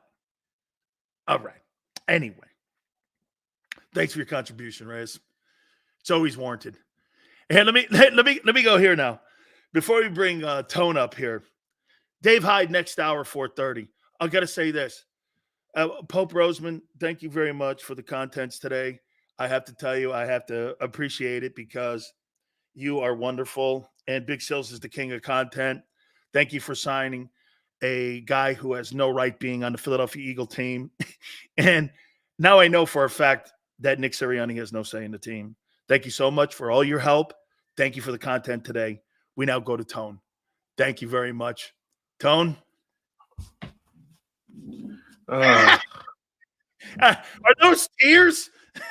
Man, I don't know what's going on, Sills. Look, we're 5-1. I don't know. 5-1. No, dude.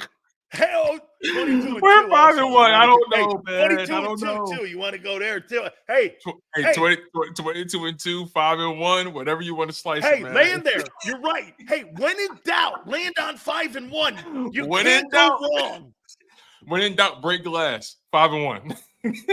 Right. As long as you can land on that pad, all is good in the world. Right. Oh man. Julio.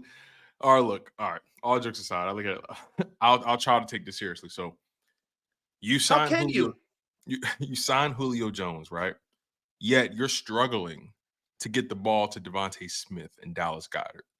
I'm trying to understand the path to this decision. Now, look, does he help more than he hurt? I don't know. But I just didn't think the issue was the receivers or the guys that catch the ball. I didn't think that was the issue. If anything, I would have liked, you could have got another running back. I wouldn't have been mad, or a safety, or maybe Or he's backup gearing up. tight end. Yeah, I don't know, man. But it's just, Julio. I know there was a rumor about them trying to get him last season, but that didn't work out. Yep. But you got him this year. Hopefully he's healthy. I don't understand the argument that he helps in the red zone, because you have AJ Brown and Dallas Goedert. I'm not understanding how he all of a sudden makes the red zone game better. The Eagles' problem has not been personnel. It's been play calling, situational play calling, red zone efficiency. Where does Julio Jones fit in with that? You think they signed him because he dropped those passes last week? If they did that, that would be embarrassing. If they did that, that's sad. I don't think so. I don't either. No, I'm trying to come up with why they did this. If I'm being honest, I think they did that because Quez is going on IR, but they just put him on IR, and I also think they did that because they got the Miami Dolphins this week, and they want to make sure they got enough bullets in the gun. But again, they have a hard time loading the damn gun, so I don't understand how you try to get all the bullets when you don't even know how to load it. I don't know. Hey, man, I'll tell you what, you're going into a gunfight with a lot of chambers empty here with this thing. Did you buy into what I said in the first hour of the program when I said it's about the designs on the play routes? When you look at the designing of the way Mike McDaniel designs those offensive routes for Jalen Waddle and for Tyreek Hill, dude, when you watch those guys run down the field, you don't know where the ball's going.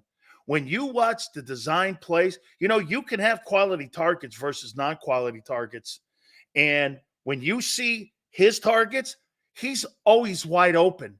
And they use the other guys more as kind of like a distraction, or kind of like, people that are going to be out there where you keep your focus over here on this side. Well, teams are losing that now, Tone.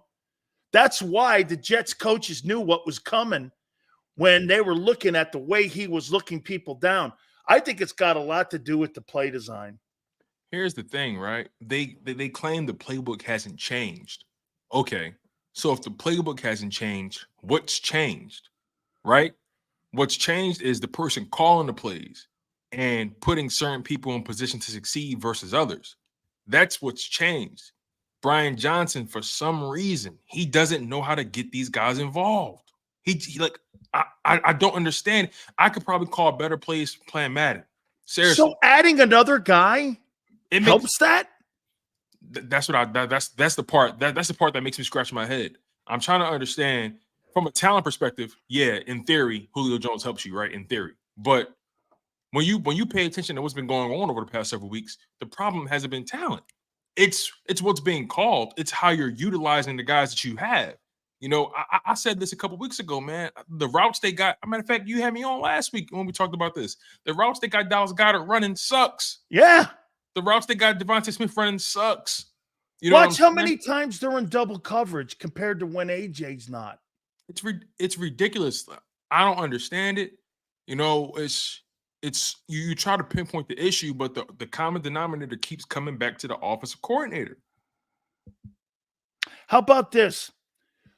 How do you think the offense has looked since that little – people don't like the word blow up, so I'll use conversation in week 2 on the sidelines. How do you think that has looked, the offense, since that week 2 conversation between AJ and Hurts?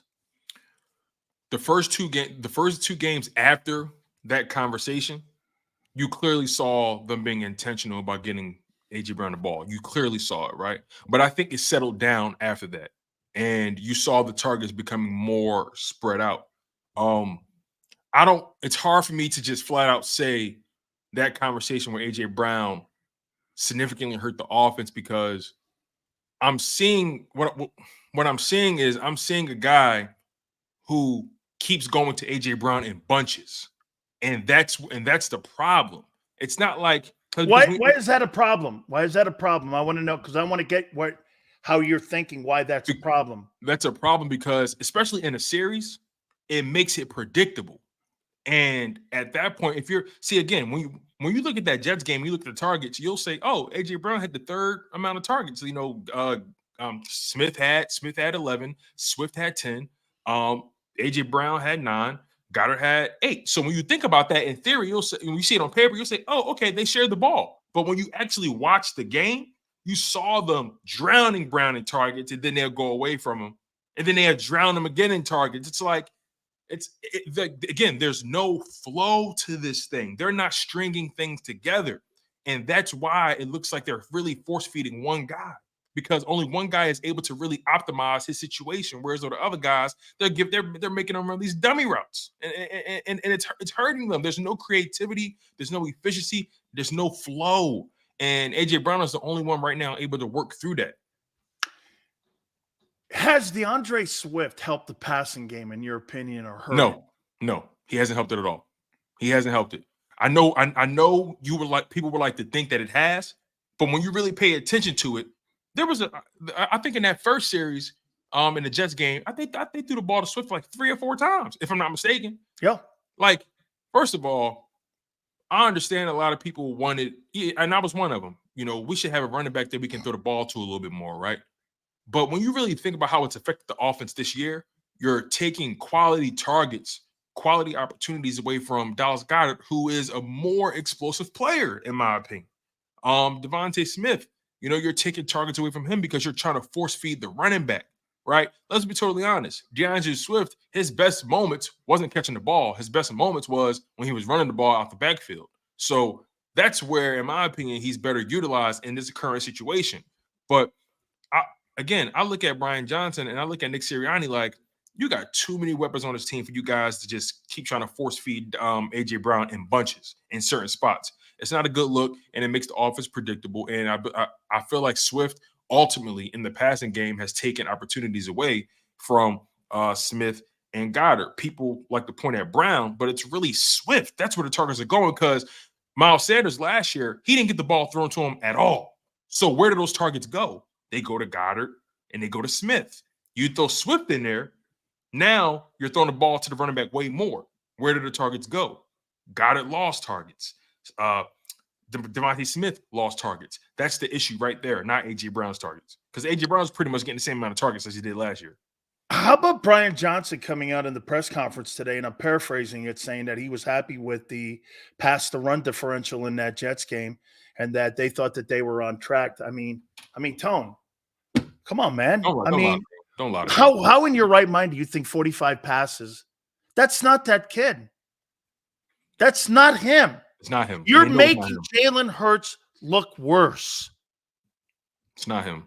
It's not him. Did you know, I said this earlier on Sports Take, did you know that Jalen Hurts, over the past 2 seasons, last game was the most attempts he's thrown in a single game?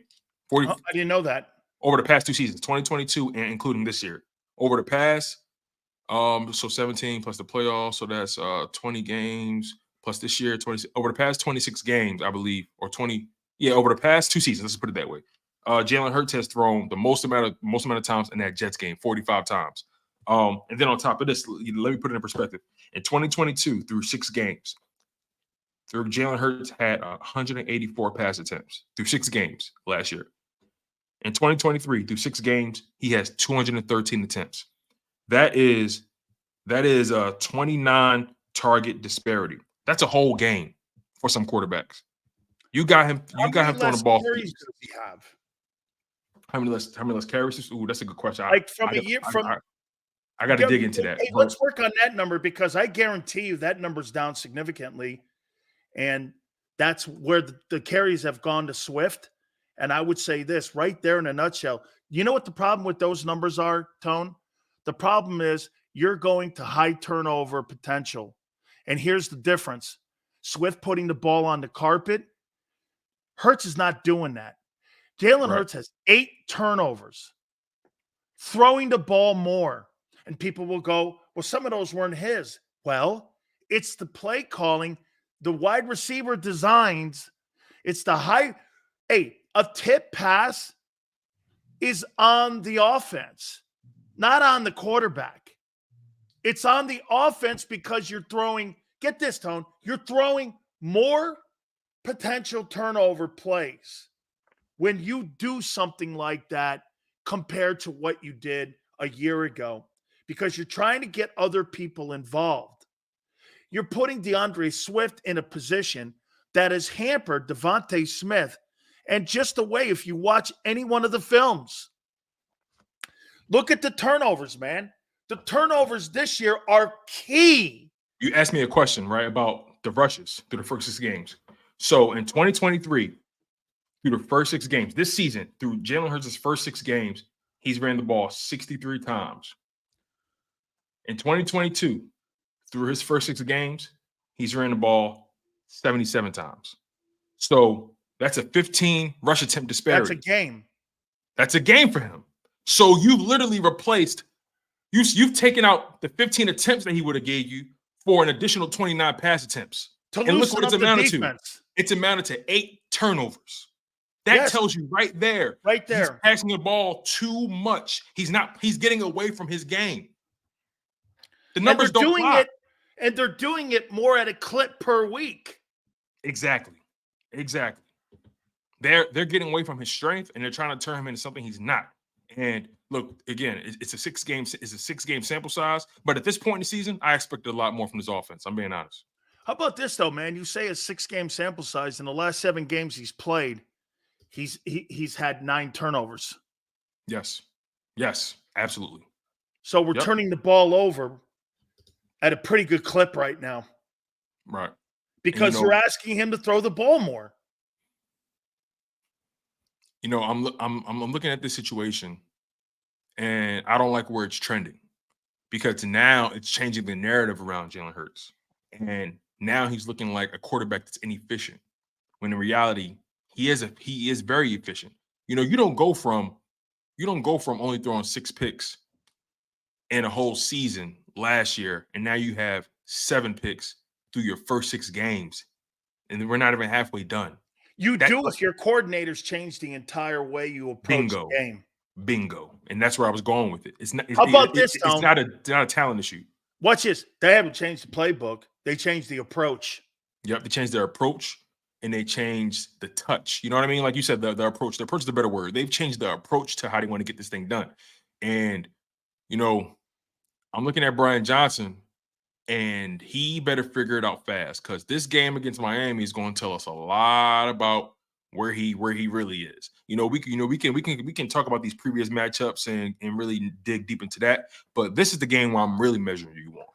So we're going to see how this thing pans out. But like I said before, 77 attempts in 2022 through 6 games, and in 6 games this year, only 63 attempts.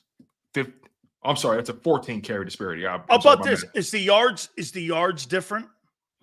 Let me add that up now. So through 6 games this year, he has 253 rushing yards. So hold that number in your head. I'm about to add this up. I'm about to add this up right now. 253 this season. I'm about to add it up now. So 90 versus the Lions, 57 versus the Vikings, 20 versus Washington, 38 versus Jacksonville, 61 versus Arizona, 27 versus Dallas. 293 rushing yards last season through 6 games compared to 253. 40 yards. That's a game. It's a game. That's a game for him. That's what Dak had last night. That's what Dak And had last and night. that 40 yards got the Cowboys a touchdown. You see, it's different for a running back. When a running back has 100 yards versus a quarterback having 40 yards, the 40 yards is most likely when you're going for first downs. The 40 yards for a running back could just be dead numbers. But those were, you see, Hurts's numbers are all significant. His attempts, his completions, his rushing, all of those yards. Like I said a couple months ago, Kirk Cousins puts up gigantic numbers, but are they significant numbers? Hurts's numbers last year were more significant than Kirk Cousins' numbers because they impacted 15 wins, okay, or 14 wins. When to me, that's that when you see your quarterback is trending to 20 turnovers, 20 INTs, you got to dial it back, right? You got to see. You have to see that though, right? And like, I think you got to feel it. Yeah, you got to feel that. It's like you got to throughout the game, right? Okay, when Jalen Hurts threw those first 2 picks, right, and in the Jets game, you didn't say to yourself, okay, I have to dial this back. I have to do something different that that puts him in a position to commit less turnovers. You say it all the time, right? What made Jalen Hurts special last year was that he limited turnover-worthy plays. This year, they have way more. He could have threw more interceptions in that Jets game if you pay attention. Do you understand that tip pass is exactly what I'm talking about, a high turnover play? People go like this. Well, that's not on Hurts. That's not the point. It's on the approach, okay? And it falls on him. And is he to blame? It's not the point. The point is the Eagle offensive coaches are taking the same game plan, and what they're doing is they're philosophically changing their approach by saying, we want more pass plays. And what they're doing is they're trying to recreate this guy. And, people are going like this. They are rushing the process of his development. Absolutely. They are, you know what? And I'm going to tell you, he's a victim of his own success. And I'm going to tell you why Jalen Hurts is a victim of his own success. Because he went from here, 2021, to he's catapulted to here. Well, the Eagles were under the notion he was going to have that second gigantic growth spurt. It's not how it works. He was going to be over here. So you know what they did? They decided to rush the process by saying, we're going to throw the ball more. Instead of doing it in slow increment. Look at how they developed Brady. Brady didn't throw the ball down the field until he got to Tampa. He was a check down. And when they had Moss, that's when they went deep. That was 13 years into his career. But the entire time they were doing this. Incremental. Kick a field goal, win a Super Bowl. Incremental. Kick a field goal, win a Super Bowl. Brady's getting better. Let's start airing it out more. Double tight end set with Aaron Hernandez and with Gronk. All of a sudden, we're creating more. Get the guy in the slot with Welker and Edelman and all those guys. They brought him along in increments. They missed a step in here. They're force feeding him. Yeah, man, that's a great way to put it. And I know the low hanging fruit is to be like Jalen Hurts has regressed, all that kind of stuff. And I know the numbers dictate that he's, a turnover machine over the past several weeks. But the reality is, when I look at the way Shane Steichen handled Hurts and the positions he put him in, Hurts looked so efficient, looks so comfortable. He looks like he's second guessing back there. And that's not a Jalen Hurts you want. You want a Jalen Hurts who's playing the game instinctually. I like what Steve-O said here. Is the front office making them change the plays because they paid him and expect more? Steve-O, that's a very good question. But I hate that notion, right? That not the point that he's making, but I hate that a front office would even think like that. You know what I mean? Like it's But I think they are thinking like that. Right. How about this? I wouldn't be surprised. How about this? In my opinion, they don't feel they're going to get the value of Jalen Hurts 2022 at $50 million. They'd rather have him throw the ball more and look like the rest of the dudes. So they get this. They feel they're getting more value. Here's my thing, right? You get your value in the win column. not in the stat sheet. But they didn't do that with Doug. It's ridiculous. You don't get value in the stat sheet. You pay But for this wins. is why you see Julio Jones parachuted in out of nowhere. You don't pay for 5,000-yard seasons. Like this isn't bad. This is not the NBA where you pay a guy for 30 points a game, right? That's what you pay for in the NBA. You pay for stats. You pay for guys who ever produce like that. In the NFL, you're paying for wins. That's what you want. If Jalen Hurts was a career 3,000, 3,500 yard a year passer, and he won 12, 13, 14 games every season and got your Super Bowl, who gives a damn how many yards he throws for? Who cares? That's not even his style. He cares more about. We even talked about it last year, right? Remember in game one, you said what stood out the most to me about Jalen Hurts was that he doesn't give a damn about his stats. He cares about winning. He'll rather throw the ball away. And I agree. Take a loss of yardage. That's in him. But this coaching staff, to me, and you also brought up another point too, how there are some coordinators who care more about getting the win. There are some coordinators who care more about their scheme and all the work they put in throughout the week. They want to be the smartest guy in the room and say, oh, well, I drew this up. I put this work in the film room, drawing this stuff up. We're going to use it. Come hell or high water. Fuck that. I'm sorry. Excuse my language. You got to get the win. That's where I'm at. How about this? They're overcooking this. They're overcooking it like hell. They're overcooking the coaches. They're overcooking the process. They're overcooking his development. They're stunting his development right now. You know what it reminds me of? It just reminds me of what they're not doing in Chicago for Justin Fields. And that it's like there's all these different types. Justin Fields, I hope he gets out of Chicago and gets with a coach like Kyle Shanahan or somebody or something like that, that could potentially, maybe we could see what this kid could actually do or be, because in Chicago, he's not going to be developed up there. He's just not. And with Jalen, what you're seeing is there's too many voices in the room, man. You got a general manager and you got personnel people. I mean, Tone, honestly, I'm going to go back to one thing here. So did Nick Sirianni did he go to Howie and say, we need another wideout? Or did Brian Johnson? Or did these guys just wake up in the morning and Julio Jones was an Eagle and Howie called him and told him he was an Eagle? Because if that's the way you're running the team, it's either one or the other. Okay? Yeah. They're not working in unison. Hey, what do you think of us? You think Howie called down to Sirianni and said, hey, what do you think of us signing Julio Jones? What do you think he's going to say? Because what's the one thing you say about Nick? He knows how to know the room. Nick's going to go like this. If Howie's recommending it or he's suggesting it, Howie's already done it. Yeah. Yeah. It's if I had to really put my money on it, I wouldn't be surprised. Real quick, let me address something real quick, right? LJ, you're funny, man. He says, I'm trying to manufacture concern.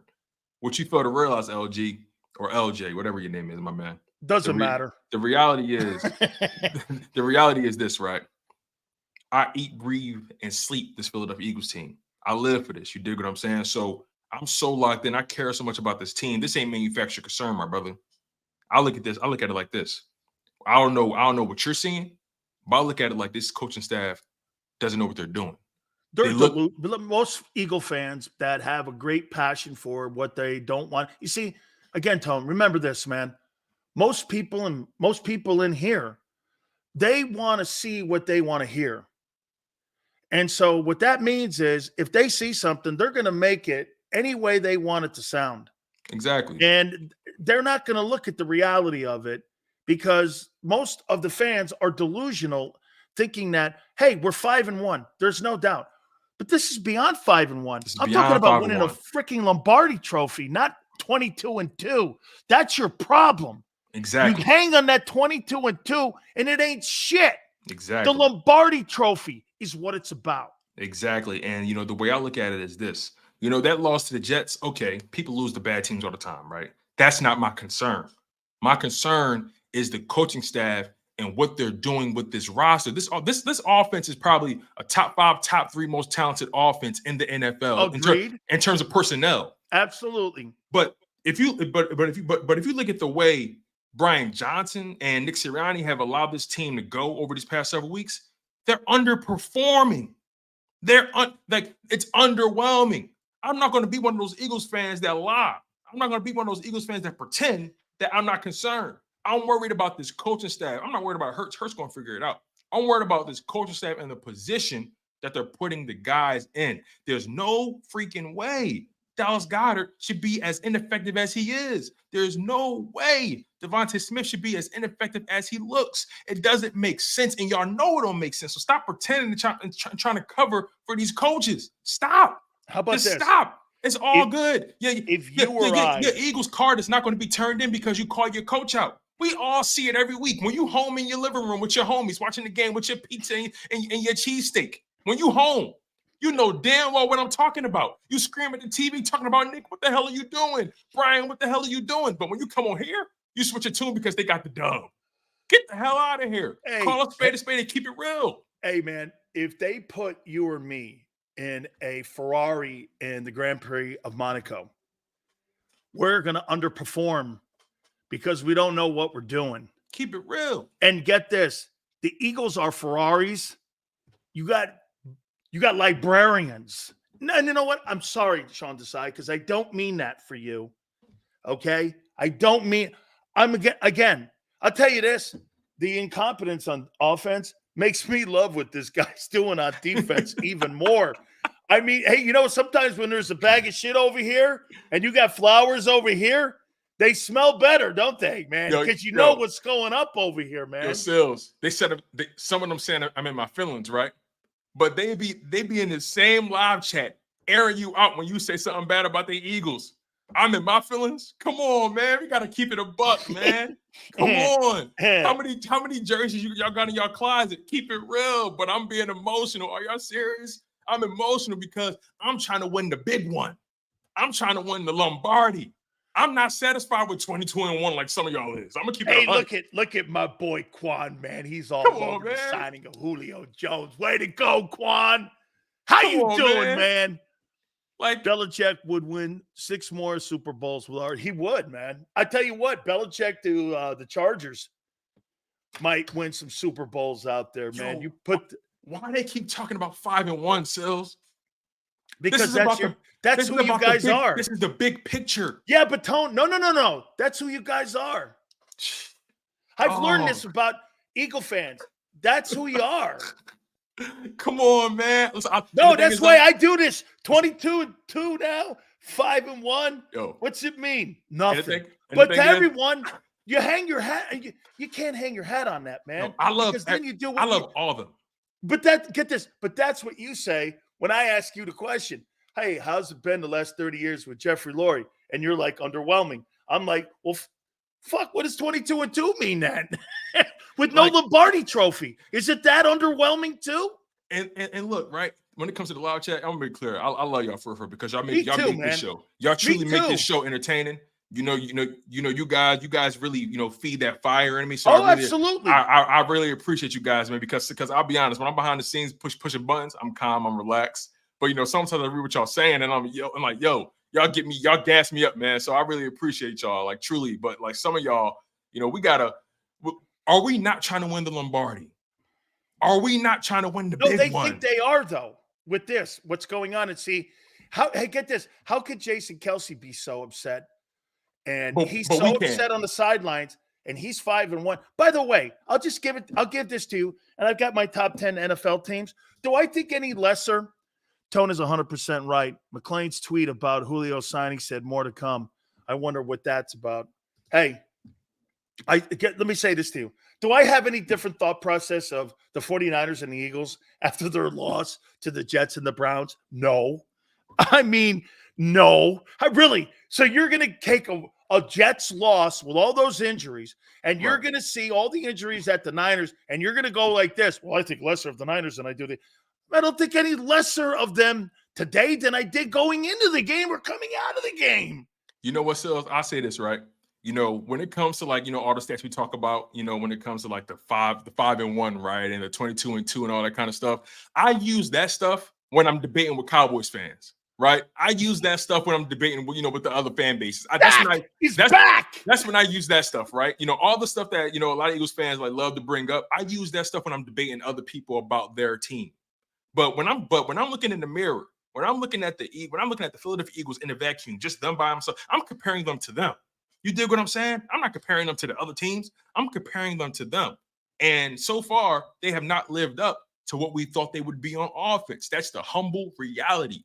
Forget the other teams. I only talk about them. I only use 5-1 and 22-2 when I'm talking about the Cowboys. But other than that, when I'm talking about us, when I'm focused on my own crib, when I'm focused on my house, I'm worried about trying to make sure this thing stay clean, baby. You know what I'm saying? Do you think this Julio Jones move exposes Sirianni for his control in that locker room? Man, oh man.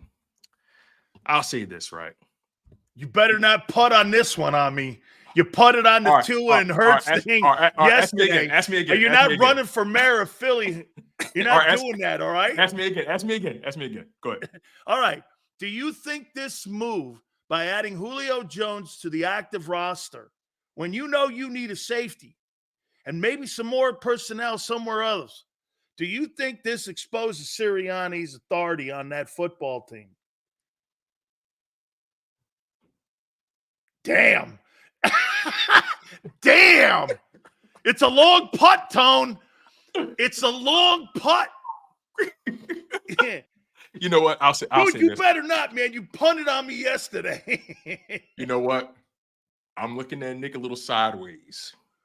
I'm looking at him sideways. That line over there, man, on Broad Street. Come on. How dare you, man? I thought I taught you better than this, man. Come on now. You can't walk a sidewalk. Yo, Kwan? You see Kwan's like, don't do it. Sidewalk. Don't do it. Don't take the bait. Don't take the bait. What bait? Your Honor, I'm leading the witness. Oh my God, man. Yo, I love y'all, man. You guys are great. Truly. This is a fun show, man. I really appreciate it. I'm leading the witness. Okay, I got another one for you. If you were going to start your passing game, would you do it with Hurts or Tua? Hey, don't do that. I see what you did there. Don't do that. I'm a Hurts guy, and I'm sticking to that. You're supposed to be Nick Castellanos here, man. You're supposed to be swinging for the fences. I am swinging. You know what? Jalen Hurts all day, baby. Lock me in. Hey, man, that's a passion comment. That sure is. That ain't sure a thinking out All right. Sure enough. Holy cow. I've got a new mayor candidate for the city of Philadelphia, and his name is Tone DeShields, and he just balked on me, man. Holy cow. Man. Jalen Hurts for vice president. Do you think Nick Sirianni's authority is now in question because there's a personnel decision he had nothing to do with? It makes me look at him different. You're perfect for Washington, D.C. Hey, listen, man. I'm still an Eagles fan. I can't jump off the roof now. I'm not. No. I'm just asking you about your boy Sirianni. You know what me and Angelo have been saying about this guy is true. I'll give you this. I'll give you one thing you're right on him. Right. If Howie called down and said, "Hey, what do you think of us signing Julio Jones?" Nick's gonna go like this. I see you, Death Row. Thank you. What do you think of us signing Julio? Nick is going to go back and go like this. Hey, I think it's a good idea because he knows how to navigate through that where Doug didn't. Right. But see, that compromises your authority with your players because the players will go like this. Why are we signing this guy? You know, I guess I look at it like this, right? How do you look at it? Sirianni knows how to play the game. But at the expense of the team. To your point, I will always be a Doug guy. I will always be a Doug guy. Oh, that put the stamp on it. That's all I needed to know. I will always be a Doug guy. Can we not see past this dude was a free agent signing? We didn't give him anything for him. We added depth. Hang on for a second. Wait a second, Christopher. It's the roster spot, dude. At a position that I didn't know you were struggling at. Man, you know. I thought you were happy with the kid from Atlanta. I loved what he did in the last. I liked the blocking down the field. I thought he made a couple good catches too. Yeah, and look, let me make this clear, right? I don't want Nick fired. I don't want Brian Johnson fired. I don't want that. I just think they need to go back to the drawing board and change their approach. Like we keep talking about this. Like it's an approach they're doing. It's their approach. You know what I'm saying? Nothing has really changed. It's their approach. If they could change their approach and just stop and get out of their own way and stop overcooking it, then we'll be okay. It's their approach. This offense, they move the ball between the 20s, but the red zone, they get stuck, right? So it's not the playbook, it's their approach. It's how they're using guys. They need to just go back to the drawing board and go back to the drawing board and realize what made them great. I don't want to fire anybody. I'm not there. They're 5-1 still. Relax. Like they're not, I don't want to fire anybody, but I'm just not happy with the way they're handling Jalen Hurts. And look, I thought y'all would be on my side. They're making Jalen Hurts look crazy out here. I thought the chat would be rocking with me. Sills, they got Jalen Hurts 7 for 7, turnover, like TDs and picks. I'm trying to protect Jalen. I'm trying to put Jalen in a position to succeed, my brothers. But guess what, man? Y'all care more about your coaching staff than your quarterbacks. No, you can't tell the truth. Come on, man. Hey, Mayor DeShields, you were spectacular today. I can't thank you enough.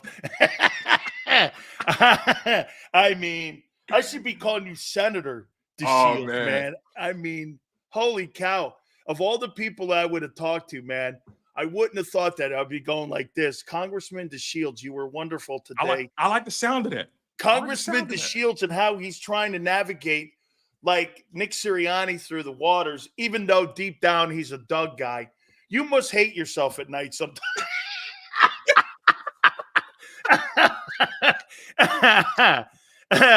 Oh, man.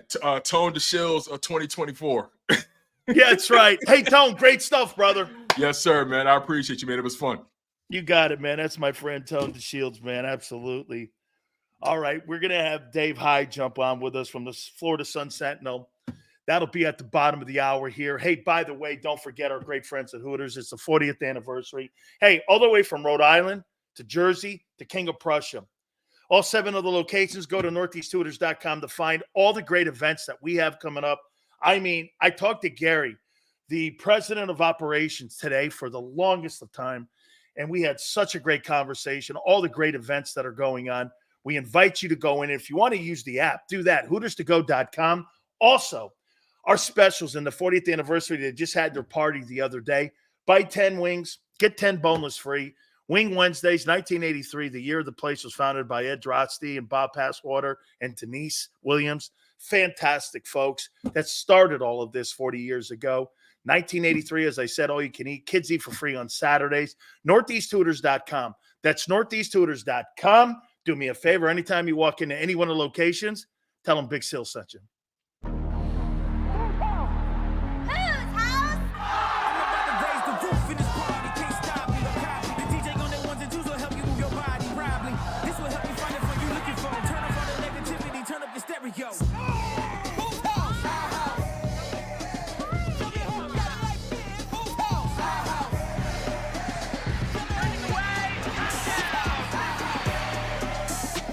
Football and Hooters, the perfect pair.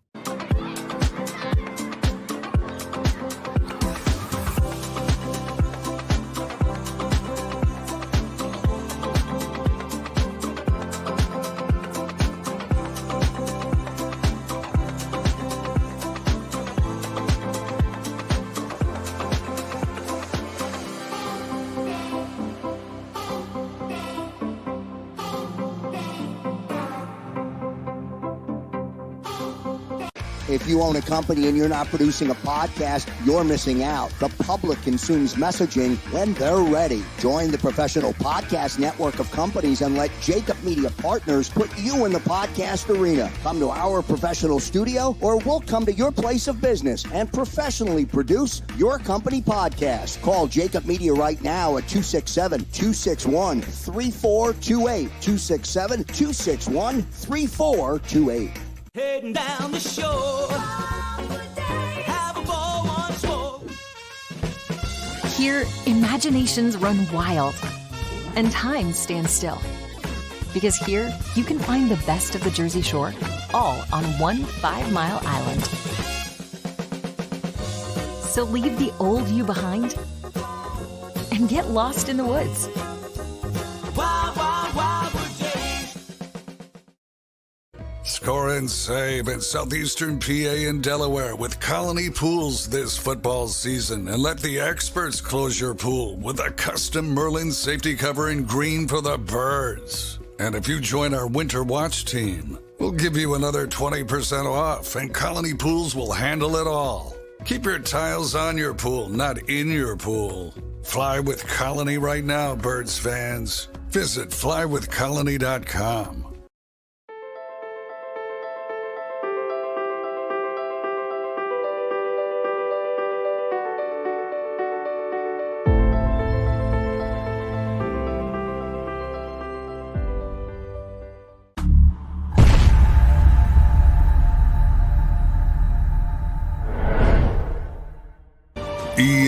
EAGLES, Eagles.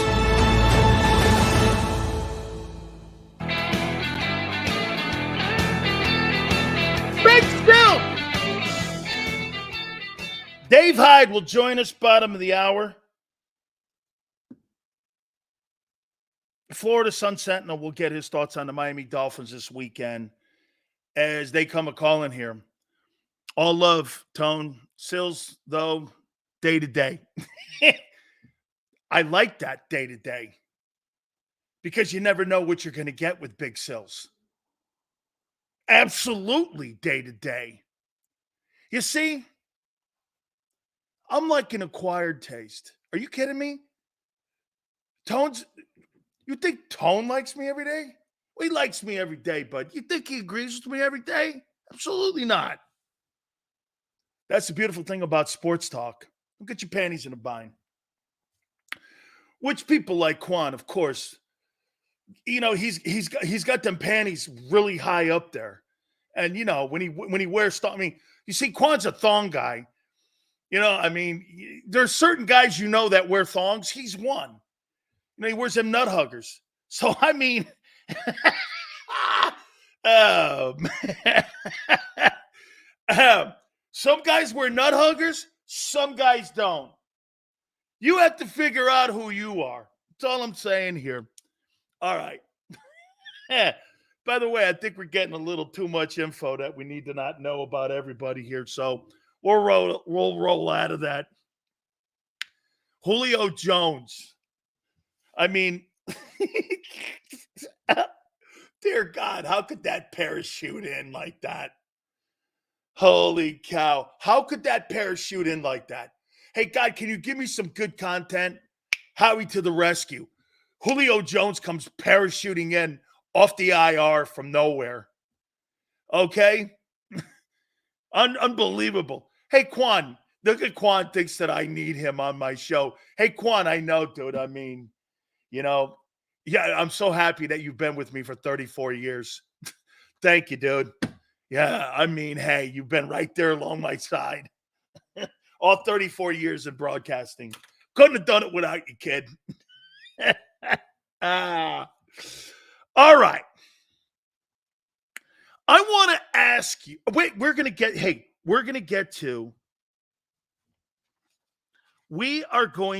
to my top 10 NFL quarterbacks. I'm going to do that instead of the teams first. But before I say this to you about the teams, let me ask you this. How about the Detroit? Do you know the last time that the Detroit Lions won a playoff game? Do you know the last time they won a playoff game? Do you know? Tone, do you have an idea the last time the Detroit Lions won a playoff game? Any playoff game. The last time. So when people are like, hey, the Lions are the 90s, did they?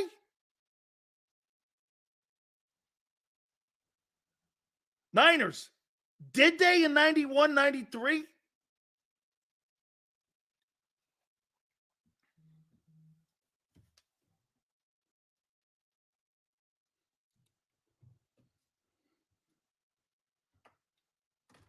Let me see. Let's see if Tone. January 5th, 92. Was that a road game? Because do you know the last time that they won, I think either a road game or it's a home game, was 1957. They've had one playoff win since 1957. January 5th, 1992. One playoff win since 1957.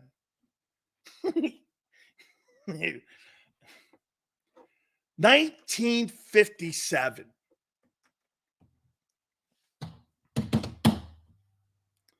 Hey, Lions look like a playoff contender. They smacked the Cowboys 38-6. How about them Cowboys? They look good last night, right? Don't worry. I will never go back to that cheating woman ever again. I can't. Okay? I can't. Just won't do it, man.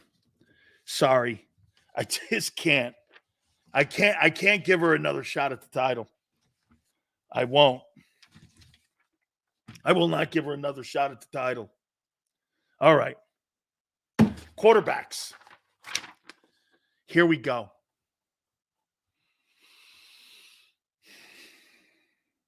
Wayne Fonts. That's not my Coke. That's his. Yeah, that's not my Coke. That's his. I don't know why I just did that. Wayne Fonts, the head coach of the Lions. That's not my blow. That's his blow. Oh, man. I give you guys too much insight. I give you guys way too much insight, man. That's not my cocaine. That's his.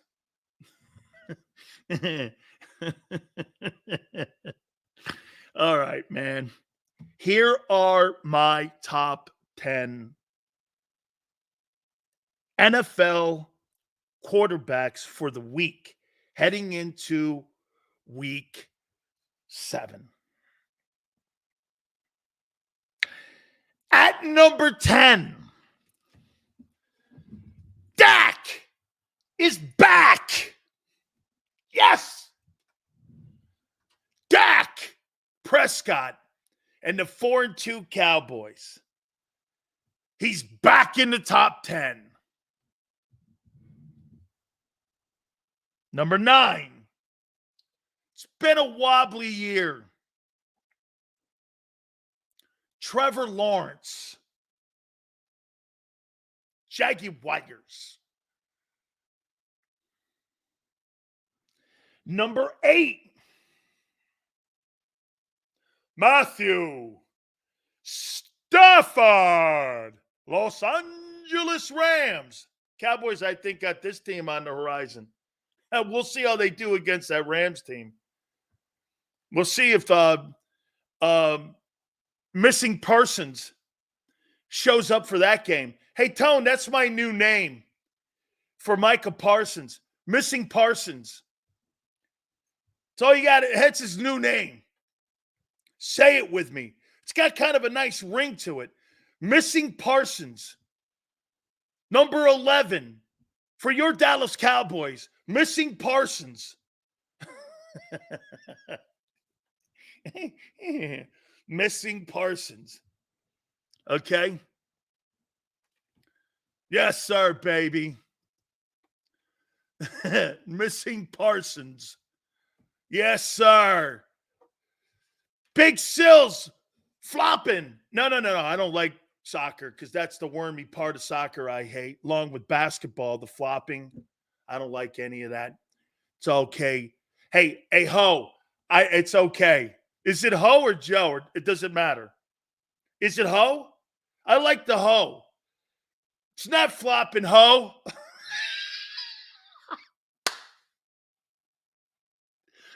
Come on, Ho. Hey. Damn, Ho. Come on, Ho. Number 7 From the city of brotherly love, the man who's on pace for 20 INTs. But he is 5-1 because that's where my boy Tone lands on, and he's right. Jalen Hurts. Nice pick, kid. Number 6, C.J. Stroud. Guy's playing great ball, man, for the Texans. How about the job that DeMeco Ryans is doing? Kudos to him, man. DeMeco Ryans, in my opinion, that guy's the NFL Coach of the Year so far. Hey, real quick. Brian Dable. Why do I look at Brian Dable and go, not so fast? Where's the genius? What happened to Genius Dable? Okay? Where's the genius in Brian Dable now? I don't see it. He looks like Curly from the Three Stooges. I mean, he stands on the sidelines. He looks like Curly from the Three Stooges. And I'm like, dude, some of those decisions that you made, I get there's Three Stooges in the room because the Giants haven't made a proper decision when it came to personnel in the last 10 years.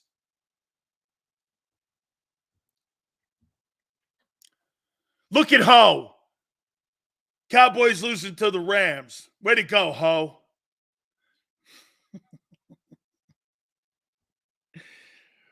Number 5, Brock Purdy. How you doing?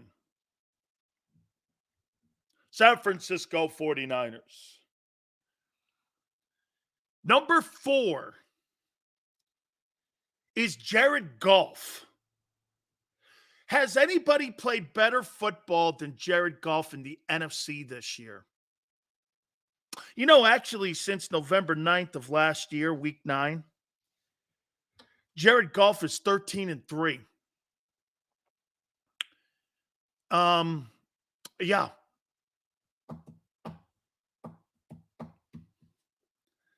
Is anybody playing better? And hey, how about this? Does any of the quarterbacks in the NFC have a better win than Jared Goff this year? He beat the Chiefs. Okay? Who has a better win in the NFC than Jared Goff? Let me think. Does Dak? No. Does Jalen? No. Who? Jared Goff has the best win of any of the quarterbacks in the NFC. And they're 5-1. I mean, even Purdy. Who'd he beat?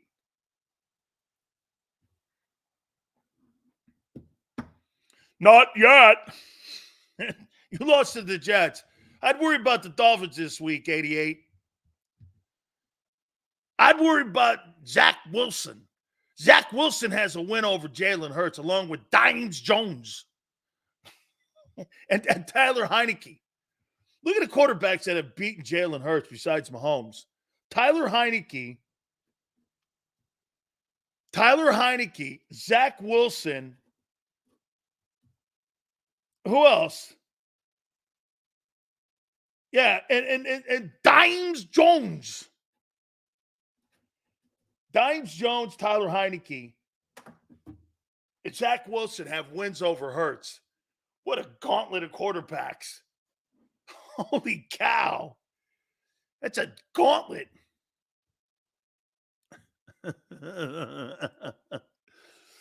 Oh, yeah. Holy cow.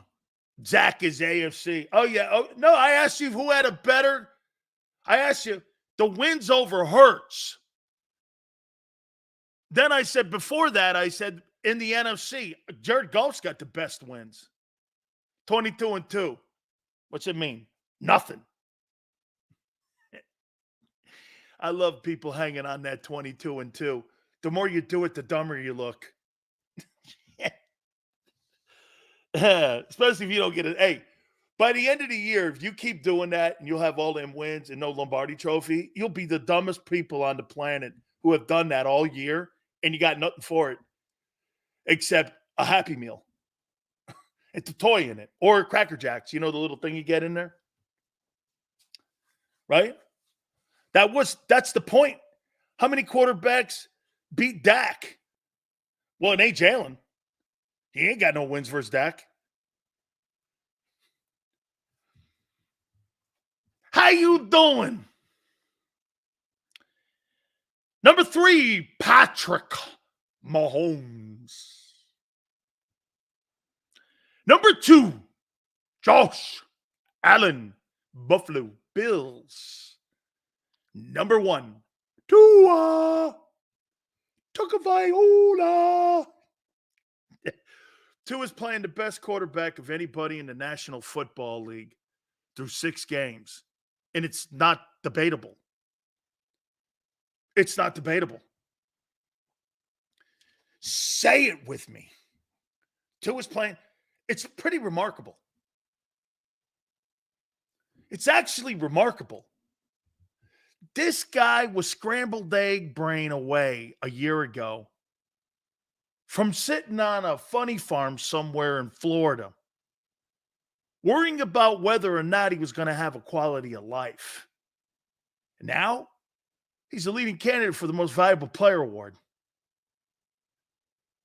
I mean, if anything, you're rooting for him. You may not be rooting for him this week, but you got to root for the kid. I am. Again, I'm not rooting for him to beat it. I'm rooting for him to have what he wants to do in his life. That's play football. Josh Allen sucks. Yeah, okay. So here's what this guy says about Zach Allen. Zach Allen, and he's what this year? Are they 4-2 or 3-2? Because I don't know if they've played 6 games. He's 16-5 in the last year in whatever games he's played. Yeah, he sucks. He's 16-5, and he sucks. Okay, sure. Yeah, that sucks. Right. When he has to actually play against non-people like Tyler Heineke. Hey, get this. They both have a lot in common. They both lost to Zach Wilson this year. Jalen Hurts and Josh Allen both lost to Zach Wilson. It's quite a resume builder. You know, when this guy goes and builds resumes, Zach Wilson, when he looks for his next job, when he goes and has to look for a new team in the offseason, he can always say he beat Jalen Hurts and Josh Allen. Okay? 16-5 is the same as 22-2. You know why? There's no trophy on the flip side of that. It means nothing. When are you going to get that? You guys play for them competition medals. Hey, congratulations to you. You finished 17th in an event on the triple jump or the hopscotch jump or like the double dutch. And here's your medal, your competitive medal for participating in it. You guys like them participation medals, don't you? 22-2 is a participation medal. It's a participation medal. Okay?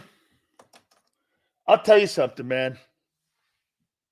I am so looking forward. I am so looking forward to this game this weekend because, you know what? I never thought I'd be doing this. I'm rooting for Tagovailoa. This guy was hit away a year ago, like I said, from determining whether or not we're talking about a health issue and coaches being questioned whether or not to put him back on the field again. Should I put him back on? You imagine that decision Chris Greer, the general manager, and the Dolphins and the brass had to come to. Are we going to bring him back next year going into the offseason and maybe try to find something? How crazy is where they are right now? He's a leading candidate for the MVP. He's going to get $50 million. Let's bring my friend in, Dave Hyde, who's been covering. I love saying this because I want him to feel old. He's been covering me since I was 19 years old. So, Dave, how you? No, I got him too now, though, man. I know. I saw that. It's the first time I've seen. I said, well, I guess glasses are in now. We've reached that point, Dan, where we're having to wear glasses, right? I just love saying that, though. By the way, you've been covering me since I was 19. I know you were younger too back in the day with all them I great was people older than down you. there. I was You older know than what you. I remember the most about those times too? Guys like you and all the people that covered the Miami Hurricanes and covered Miami sports. You know, Edwin Pope was the master down there, and I had such a wonderful relation with Edwin. You know, he was such a great guy. Every time I saw him.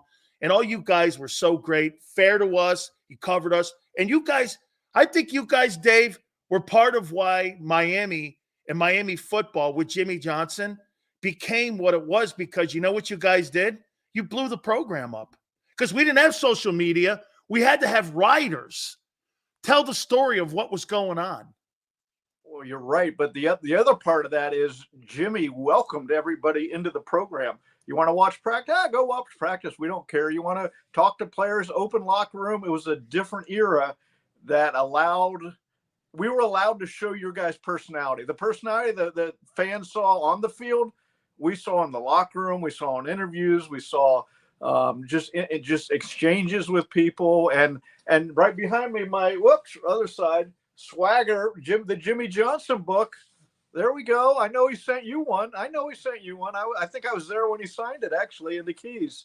And it was a blast to do, because we talked about his philosophy of, you know, psychology and developing teams and allowing players to be themselves and all of that. And it was a blast to do the book with him. You know, I saw something really cool last night prior to Monday Night Football, and I saw the way that Jerry Jones, when he first saw Jimmy coming up to him, and those two guys embraced, and he was really blown away.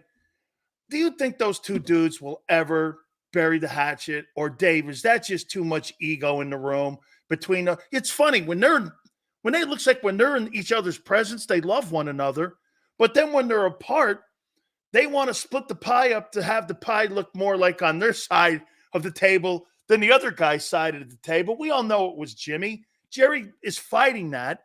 I mean, do you think those guys ever get to the middle?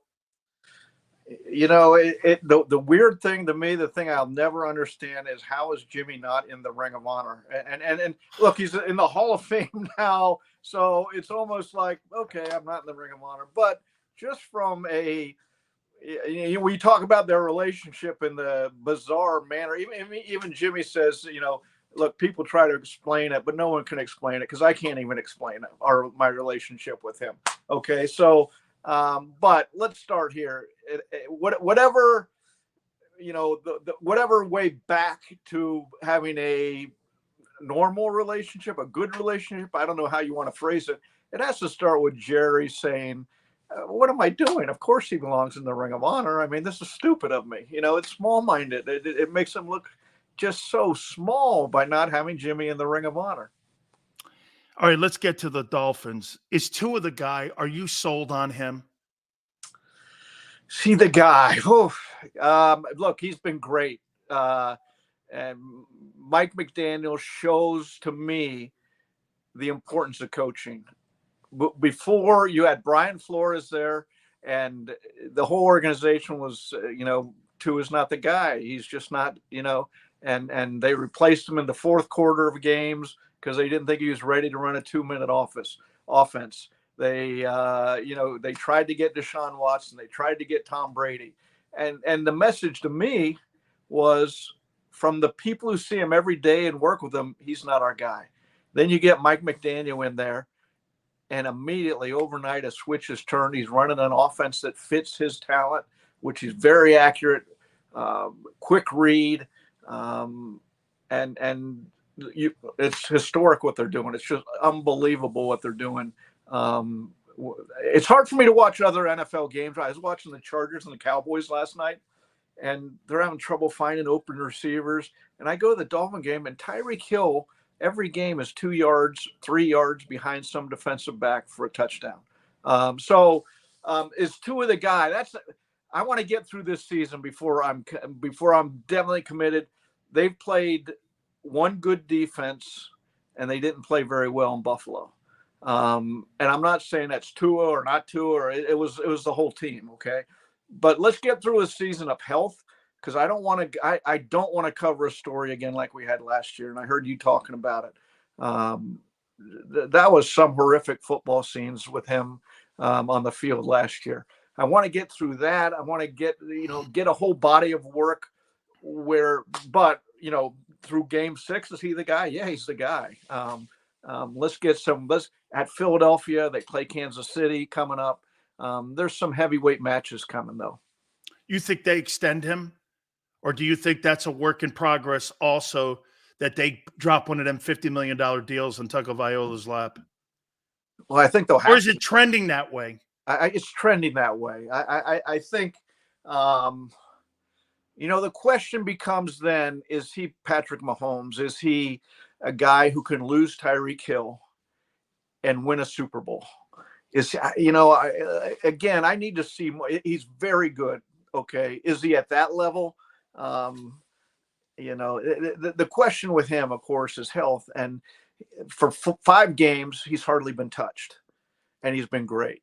One game, Buffalo, they hit him like 9 times, and he wasn't great. Not that any quarterback's going to be the same. I get that, but that's a question with him, and because he's smaller, he's slower, and you know what, Mike McDaniel and him have done an incredible job of. This whole offense is predicated on timing, not players getting open. Timing. Okay, I'm going to throw 2.5 seconds or fewer and to a spot, and I know Tyreek Hill's going to be there, or whoever's going to be there, and it's almost innovative in the way they're doing it to the extent they are, and as productive as they are. I'm going to say something, and I hope this comes off funny to you here. This Mike McDaniel guy. This guy has a Hello Kitty backpack. He's riding around on a scooter.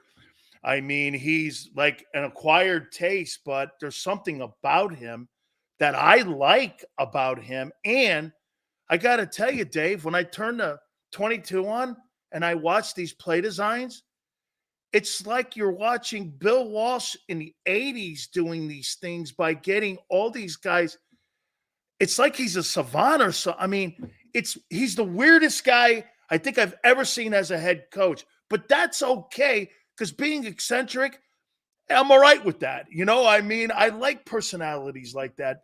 Tell me who he is, because I'll tell you, man, if I had to pick a play caller, McVay, Reed, this kid here, I mean, he's amazing. He is. And what I say is he's a history major from Yale who looks like a history major from Yale. I mean, and here he is on the NFL sideline and drawing up play. And remember when how the Dolphins came to him, they were going to hire Sean. I'm drawing a blank. The New Orleans coach, who's now Sean Payton. Yeah. And then the whole Brian Flores lawsuit thing blew up. They were going to bring in Peyton and Tom Brady, and that thing blew up. And so those guys said no. And now here it is late in the coaching hire cycle. A lot of the coaches have been hired. They're the only team to have interviewed Mike McDaniel. Wow. And they brought him in, they hired him, and they were like, it's like the real fallback plan. And it looks inspired right now because he came in and, well, you look at the offense. The offense is averaging over 8 yards a play. And the last year, the Bills led the league, or Kansas City led the league at 6.5. I mean, so they're doing what they've done to this point in the season is bizarre. And McDaniel he's lived his personality. He's not trying to be this gruff, tough, the Jimmy Johnson character who had to be the drill sergeant and pound players. And he's not. He's using his personality, and it's almost like a partnership with the players. And, he has standards. Last year, they led the league and tied for the league in penalties, led it in pre-snap penalties. And that's one of several things that are just under control now. He worked with the team in the offseason. So, but every game, it seems like there's some play that you're like, wow, where did that come from? And like I said, it says something about Tyreek Hill, and it says something about the offense that he's on a pace for over 2,000 yards right now. And every game, the whole defense is set up to keep him from getting deep, and he gets deep. So it's a lot of fun to watch. Dave, can a non-quarterback, because I think the MVP award has kind of turned into the Heisman Trophy, that if you're not a quarterback, you can't win that award. But if this guy goes out, I'm talking Tyreek Hill, and he puts up 2,400 yards or 2,600 yards, what have you, and shatters the record, Tagovailoa's numbers are going to be through the roof, and he'll probably break the single-season passing mark. Can a non-quarterback win that MVP award any longer today? Or is that just too now, unlike the Heisman, where it's just always going to go to a quarterback, and he'll be more so the offensive player of the year? Yeah, I got to admit, I don't know what's the difference between offensive. I know Justin Jefferson was right, player of the year, and yet Patrick Mahomes was MVP. I mean, I don't understand the delineation there, but I know nationally Tua is, and I'm not throwing cold water on it, in there for the MVP race. Locally in South Florida, you ask who the MVP of the Dolphins is, it's Tyreek Hill.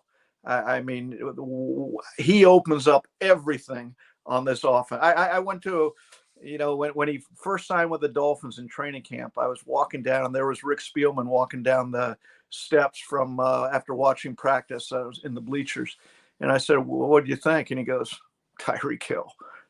That's all he said. And that's how it's been every practice, every game, even when he doesn't put up, like New England, I think he had 40 yards receiving and 5 catches, but that's because they structured their whole defense around, we're going to stop Tyreek Hill, which lets everything else get open. So, I'm not going to fight the Tua for MVP, but what I've seen, what every game and how defense is set up, they're scared to death of Tyreek Hill. Boy, they surely are.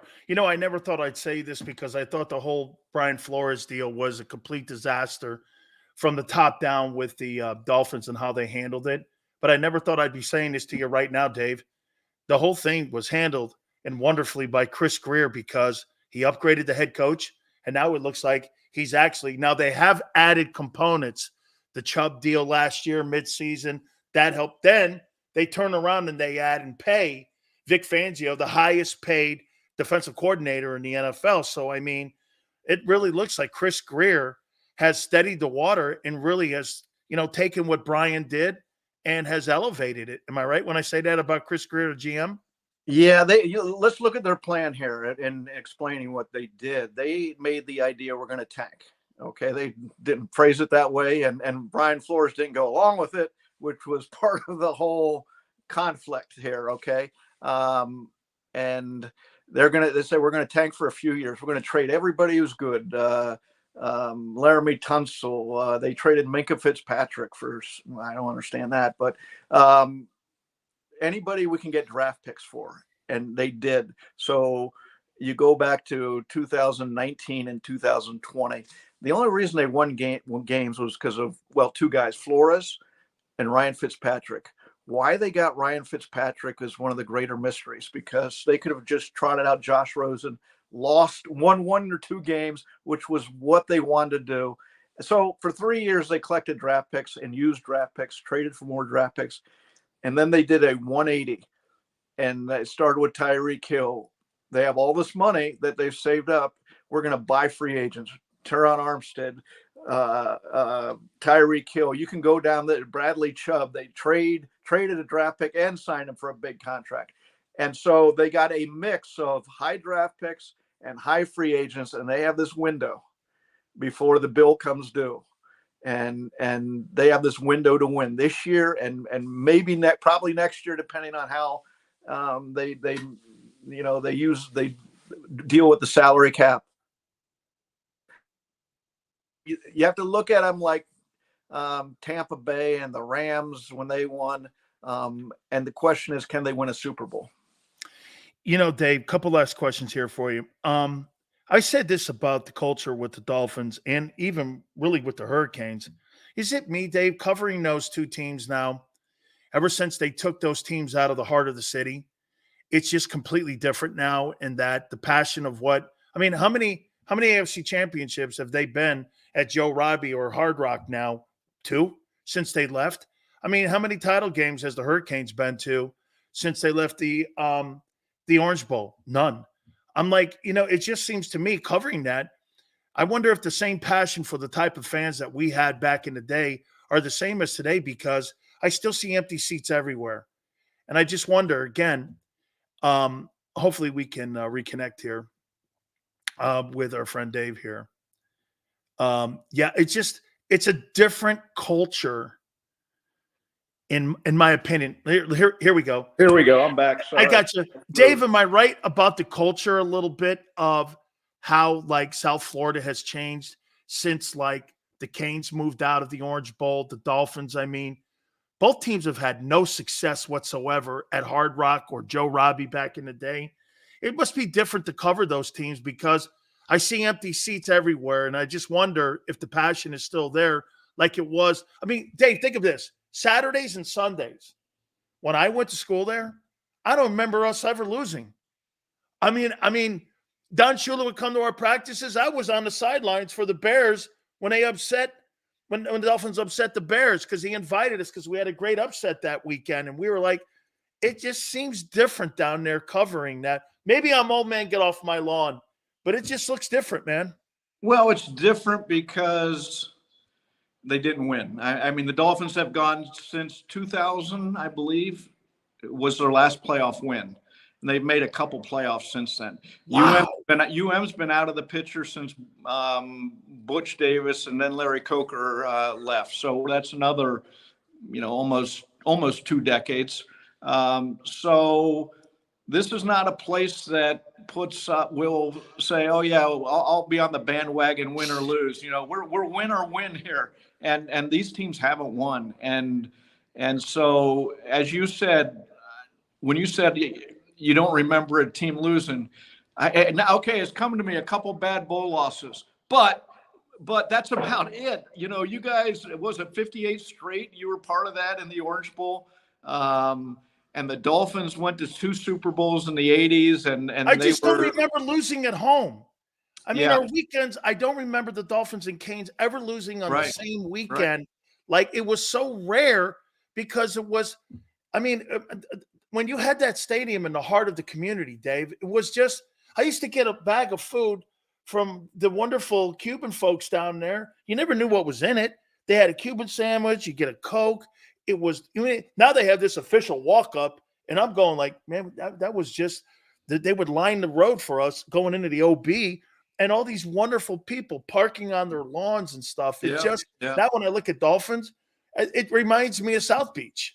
It's not really Dolphin and Canes football. And again, I'm probably living in the past here. You are, and because you remember the fun and the the earthy things about the Orange Bowl, but then you have to also throw in standing. If you happen to be standing in the stands underneath the bathrooms, the bathrooms leaking urine on people. And I never had to use those.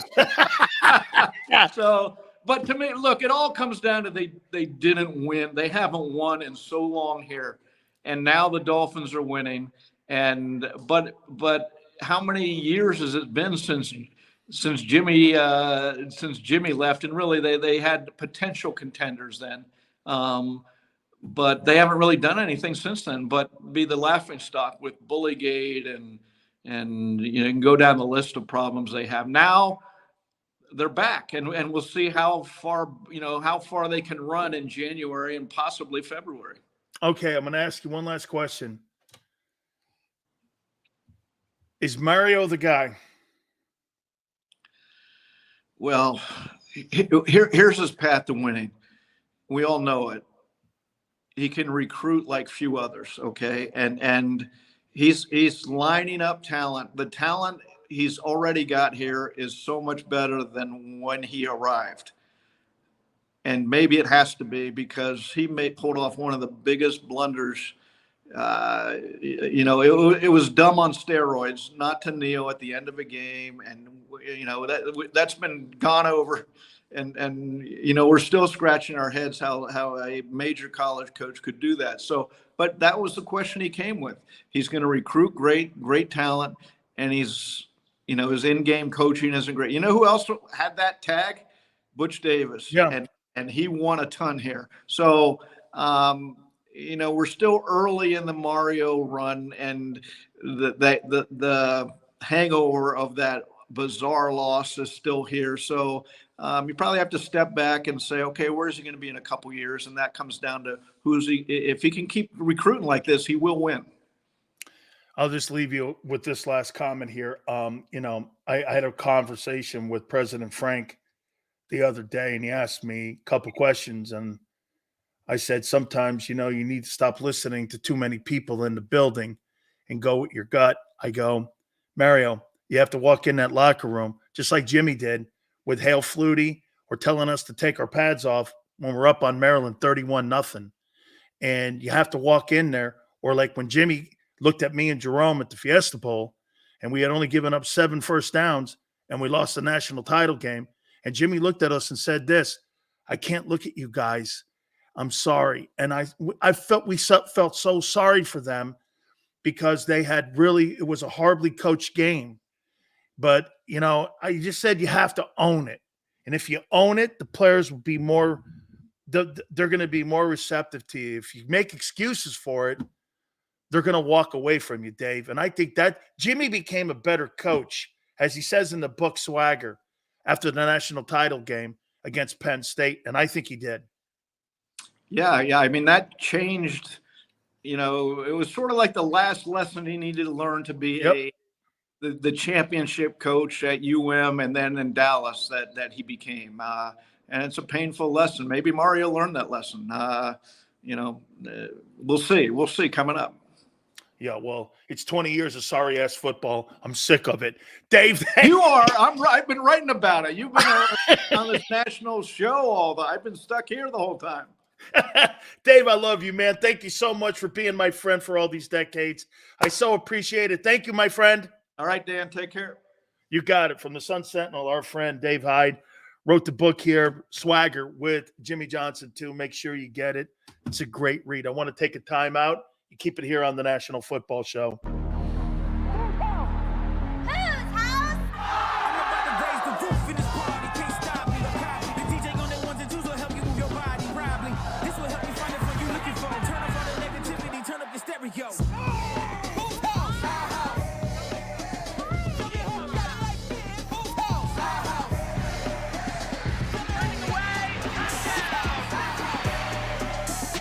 Football and Hooters, the perfect pair.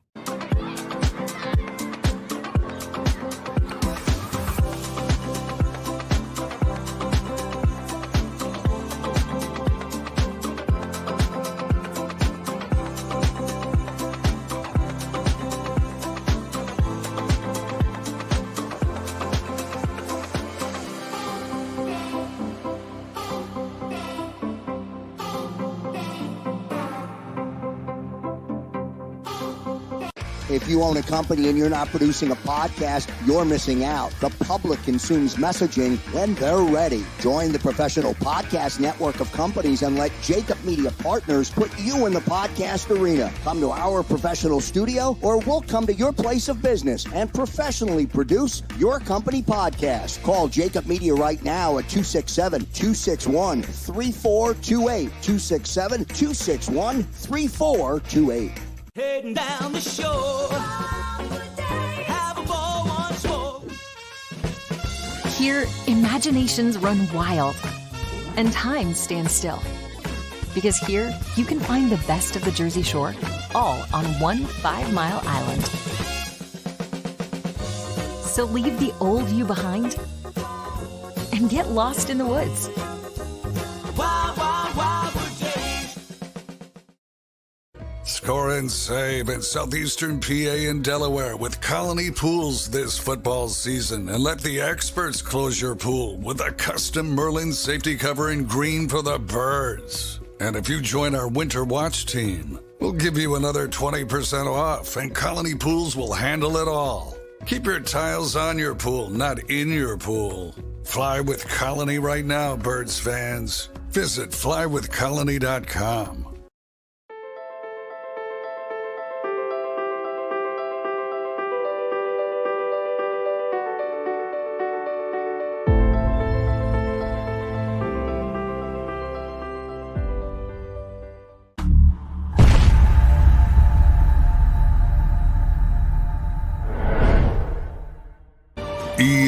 EAGLES, Eagles.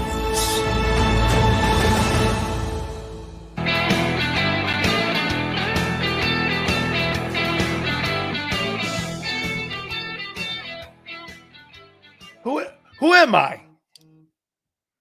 Who am I? I'm Julio Jones. Old man Jones.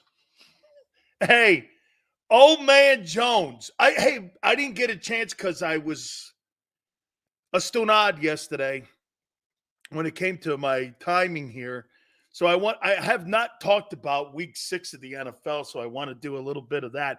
We're going to reset and my top 10 NFL teams. Julio Jones. How many people think old man Jones is a good sign? Sir, how many people loved the Julio Jones signing? Because it was so needed. Another broken down ass guy. Hey, man, between him and are you guys like looking for like Medicare or something for like Rashad Penny and Julio Jones? I mean, these guys are AARP guys, aren't they? Aren't they disabled veterans? And not those type. Not the military. I'm just talking about disabled NFL veterans. Okay? Better than Quez. How can you be better than Quez when you've been injured 3 years in a row? He's better than Quez? No, he's not. He's not healthy. He's not healthy. Say it with me. Okay? Hey, how about this? This guy is not healthy. Let's take a look at this. Let's see how many ball games this clown of a sign is. And by the way, I think Julio Jones is going to knock on the door for the Hall of Fame. Julio Jones stats. Let's take a look at this wonderful Howie Roseman. By the way, this just shows you Nick Sirianni has no say in the roster. None. Zero. Let's see here. There you go. Now, this is what I'm talking about. Look at this production here, man. Last year, the guy had how many yards? 299 yards. 22. 5 starts. 33. No, he's 34 now. Is he 34? So you got a 30. Is he 34? He's 34. You said a 34-year-old guy who has started in the last 3 years 24 games.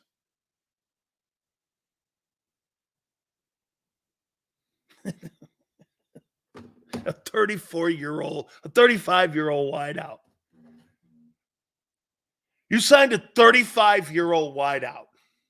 I mean, seriously, can you find any older guy? Hey, I get the move 4 years ago, even 3 years ago. Hey, what do you think the team needs? A 35-year-old wideout. So who are you not happy with? Devontae? Did they sign this guy because Devontae drops? You think a 35-year-old guy is going to be a punt returner? Oh, my God. This is so embarrassing for Nick Sirianni. Nick Sirianni probably woke up this morning. He was eating his pancakes. He got a call in the morning early. Hey, guess who we just signed? Who? Julio Jones. What? They should have just signed Megatron. He's younger. I bet you Megatron is younger. No. Chris, saying that's not stupid. Signing Julio Jones is pathetic. How old is Megatron?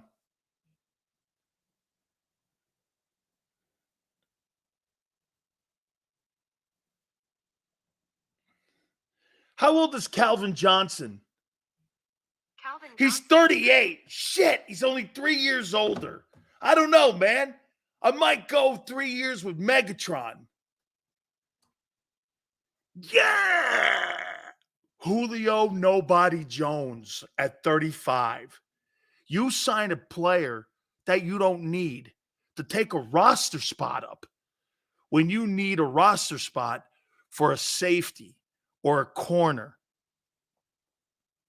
Because Slay sucks.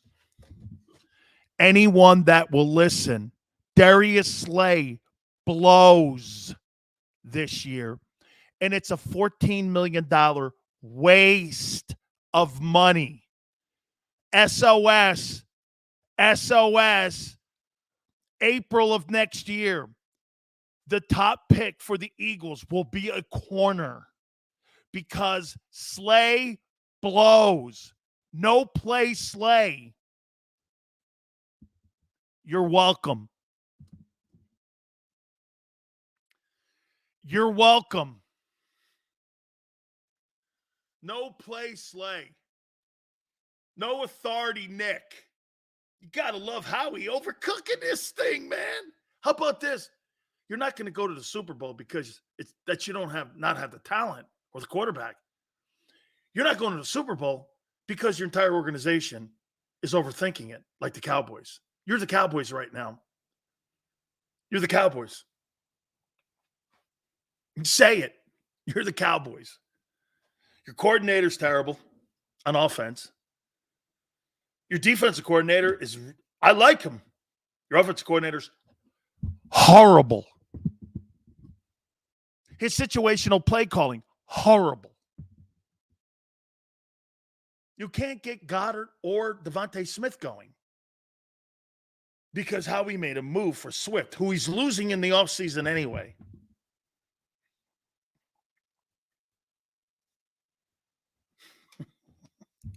I'm just going to start singing like Frank Sinatra over here. Hey, I'm just going to start singing like I'm old Blue Eyes. Hey, so you're going to establish a guy you got to lose in the offseason and free agency. Maybe I should do a Christmas album like the Kelseys.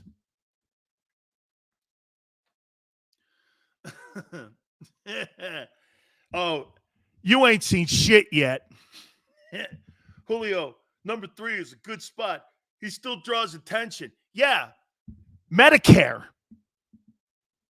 He still draws attention? Yeah, nurses, doctors, orthopedics. He's going to be sitting right next to Penny. Hey, man, I don't know what's happening here. Why am I here? Penny needs a chance. That's a song, too. How you doing? Julio Jones has exposed Nick Sirianni. Powerless. Hey, could you see Sean McVay signing Julio Jones? I'd rather sign a young guy than a broken down guy. And since when have your wideouts been a problem? Well, Quez went down. Dude, the guy from Atlanta's good. I don't have a problem with the guy from Atlanta. What did you, I mean, I think he's actually been, he's output. They don't like him. So they're going to play Julio Jones, a broken down wideout at 35. over a guy who's been playing. Well, that's just par. Hey, Tone, you're right. That's par for the course. You put that stupid decision in there with Nakobe Dean, and it cost you a offsides penalty because you had too many men on the field because you had to play your boy. Total Howie. Got to get Nakobe in because Howie wants him in. Nick has no control of his franchise. Or his roster, I should say. Or his coaches.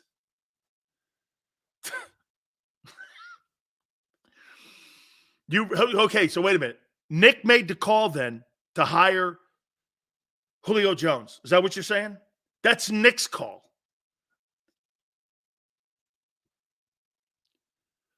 You won't answer this, will you? Is that Nick's call? Is that Nick's call? That he woke up in the morning and said, Brian Johnson needs more wideouts.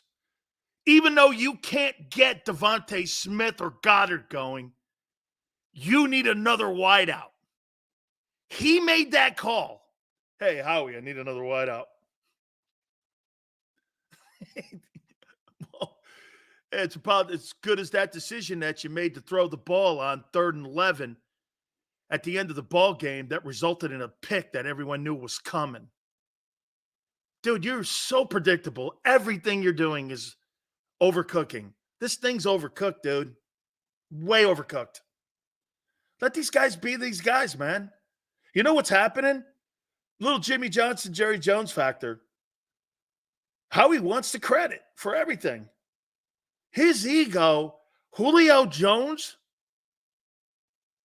why him? Why not Jarvis Landry? Why not Hunter Renfrow? Why not somebody that's got some length to them or some, at least show me that you're younger?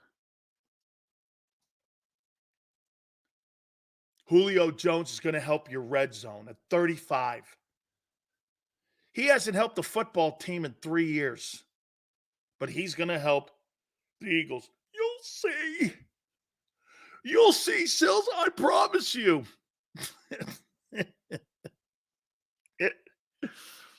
Nick Sirianni woke up in the morning or went to bed last night, called Howie and said, let's get Julio. Well, that's a dumb move by Nick. Oh, wait, it's not Nick?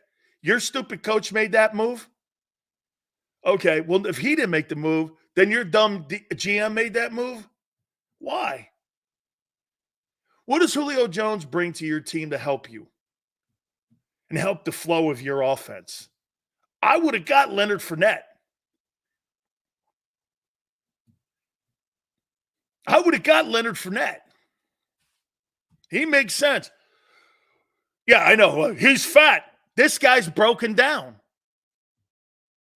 At least Fournette won a Super Bowl 2 years ago.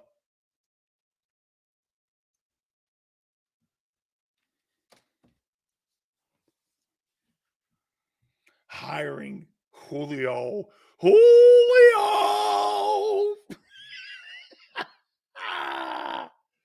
That's Tone's boy, man. Howie Roseman. Well, maybe Jalen said he needed Julio. Julio Jones is going to turn the Eagle offense around. This is too, but this is, hey, I'm serious. This is too good. This is too good. I could not have prayed for this even. Oh, my God. Hey, don't ask me, Sue, if I'm okay. Ask your GM what he's doing. Incompetent OC, a dumbass move before the trading deadline. You need other components on your football team. Sean Desai. So wait a minute. Desai doesn't need help, but Brian Johnson needs a broken down wideout? I would have thought you would address the defense first. Or haven't you figured that out yet? On who to meddle with. This guy, man. And no wonder Doug got tired of it. Nick will get tired of it. Maybe that's just what happens. I get tired of Howie. And he runs you out of the room. That's what happens here. I see it now. Howie's bullshit like this it wears you out. I guarantee you, preparing for the Miami Dolphins and having Julio Jones parachuted in your roster is not something that guy or any of the coaches were thinking about. Julio going to help Jack Driscoll. Hey, dude, the only thing that I think could help, the only thing that could help Jack Driscoll, okay, is probably a set of skis or a snowboard or a surfboard. Pick one. Incoming Julio TD. Is he healthy? Way to go, Ho. You signed Julio Jones. Wait a minute. I heard to the practice squad. Oh, my God. I got to take a timeout, man. I need to sit down for a second. I'm going to reset my top 10 NFL teams. I haven't looked at week 6 yet. We're going to do all that. We'll reset, too.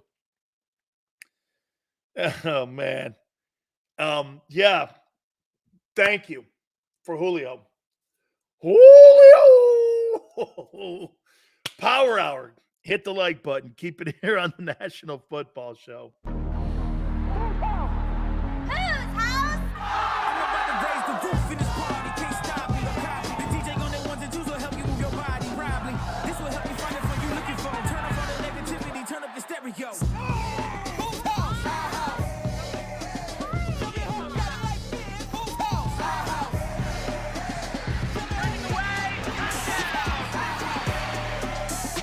Football and Hooters, the perfect pair.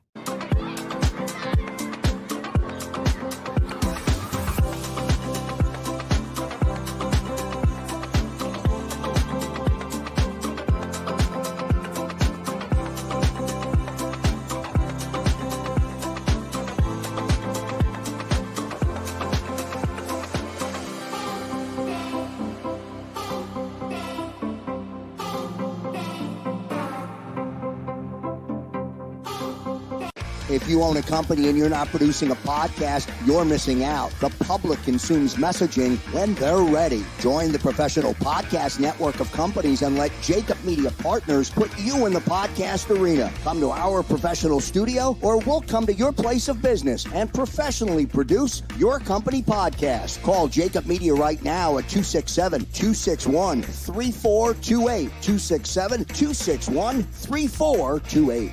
Heading down the shore. Have a ball, one smoke.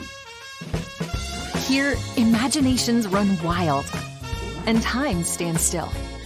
Because here, you can find the best of the Jersey Shore, all on one 5-mile island. So leave the old you behind and get lost in the woods. Wild, wild, wild days. Score and save at Southeastern PA and Delaware with Colony Pools this football season, and let the experts close your pool with a custom Merlin safety cover in green for the birds. And if you join our Winter Watch team, we'll give you another 20% off, and Colony Pools will handle it all. Keep your tiles on your pool, not in your pool. Fly with Colony right now, Birds fans. Visit flywithcolony.com.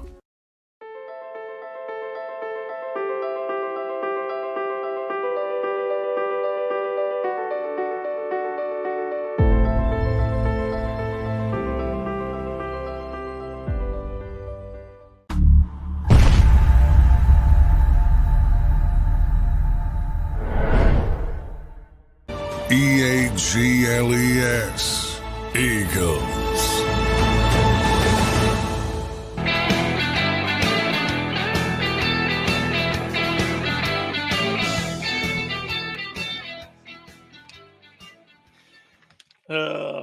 Dual threat. Dual threat. Oh, well.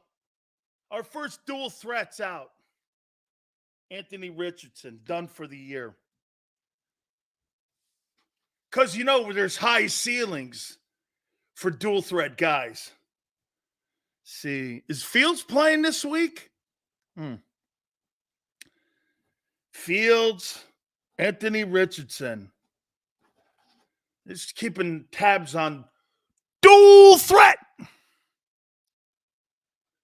Dual threat. Richardson lost and Fields banged up. All right. Just keeping an eye. Let me write these other dual threat guys' names down here. Got to keep tabs on all the dual threat guys. Because, you know, the window's not high for them when it comes to longevity. So you guys said that certain people are going to play 15 years.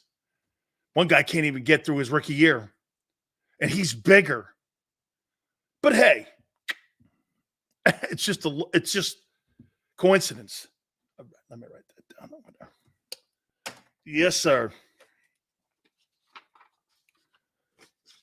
Crazy how perception is on how people look at the Cowboys after a win like that last night against the Chargers.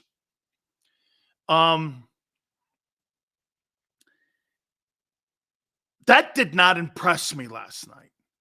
That was not an impressive win by the Dallas Cowboys. That was a panic win.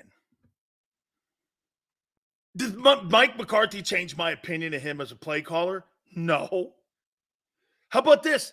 Did your opinion get changed last night with the Chargers and Brandon Staley? Hey, one thing I'll say about Justin Herbert, son, you got to win, man.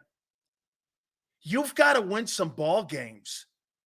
Don't tell me you don't have talent on that Charger team. You got one of the top left OTs. You got great wide receivers. You're a big kid. I like you. We know each other. We're friends. I posted a great picture of me and him together. I like the kid. Gone to dinner with him. He's a wonderful guy. But you got to win, kid. You've got to win. You just signed a mega contract with the Chargers. And the way I watched you play, isn't it? Hey, am I right when I say this about Justin Herbert? Justin Herbert plays really good for 3 quarters. But there's a quarter in the game you go like this. I don't know. What was he thinking?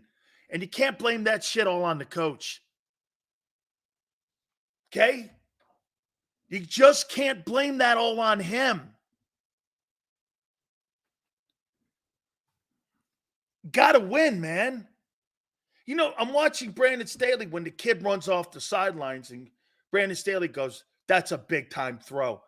Dude, I want to hear you say that's a big-time win. Big-time throws? I want big-time wins.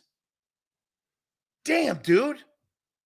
Sometimes people look at the micro so much instead of looking at the overall picture. It's like that with coordinators. Brian Johnson wants to put big points up. Hey, to go along with what some of you guys say in here, do you know watch this. Brian Johnson's happy having statistically the second best offense in the NFL. Don't you agree, Tone? But you ain't winning Super Bowls like that. You lost to the shitty Jets. The Jets won't have a 500 record this year. They're good on defense. They were not good on defense. Well, they were on the field. You were dissecting and trying to make chicken shit look like chicken soup going into that game. How many people in Philly goes, well, the numbers are misleading because they were on the field a lot because the offense sucked. You're a unit. They were underperforming. I'll tell you what, how many times have you seen defenses still play well even though the offense is shitty? Wait a minute. You guys saw that for 10 years with Gang Green. I don't remember Gang Green gagging games going on the defense. I remember one year where get this, Tone, you may not have even been alive for this. But the Philadelphia Eagles, I don't remember the year, they were number 1 in points allowed, rush defense, pass defense, and scoring defense. And they got, I think that was the year of the Fog Bowl in Chicago where they got beat up there. Does Brian Johnson use the Florida offense, or is it custom? He is designing plays. I'll tell you this, when you watch his designs of offensive routes versus what that guy in Miami does, it's like watching a child in grammar school try to write the ABCs out versus a guy at Harvard trying to write the ABCs out. That was 91. That team led the NFL in every statistical stat, which is almost unheard of. And they couldn't get out of their own way. The only thing they had was really Randall.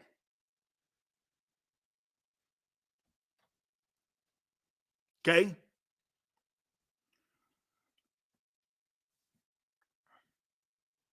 Terrible hire on offense. Completely outcoached. Designing plays for AJ, those routes you're designing for Goddard. Devontae Smith's regressing. Devontae Smith is regressing.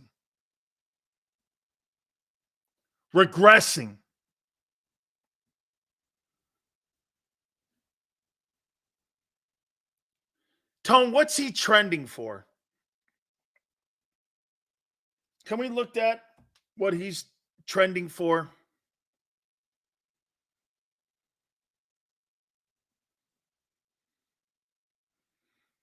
I'd like to know what he's trending for.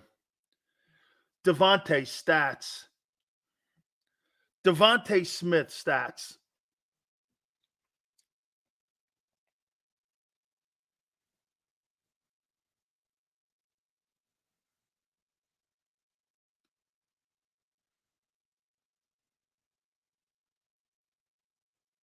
$946 yards and 79 catches is what he's trending for. That's what he's on pace for. Worse than his rookie year.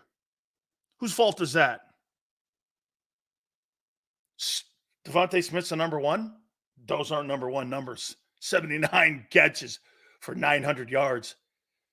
You're not paying anybody anything with that. You're not paying anybody.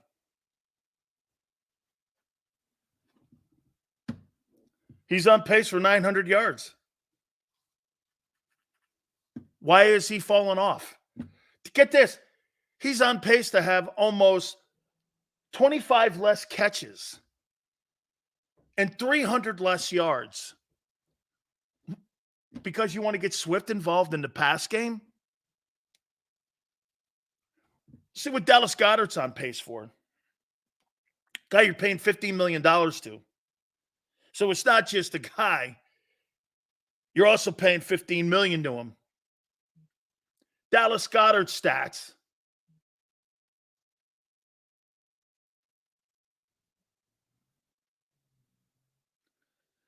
Dallas Goedert stats.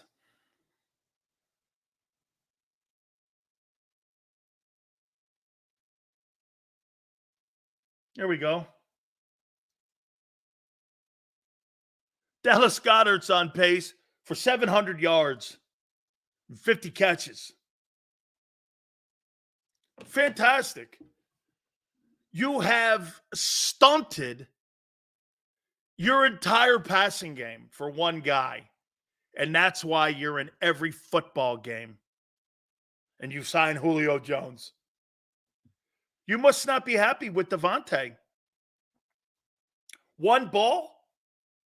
Robert, one ball resulted in 2,000 wide receivers last year on your offense. One ball resulted in two players over 90 catches.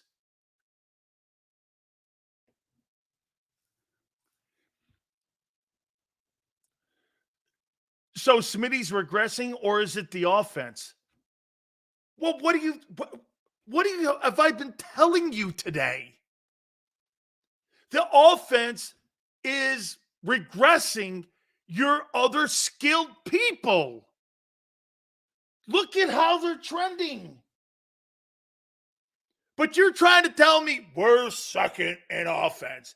And yet, Goddard and Devontae are trending the other way.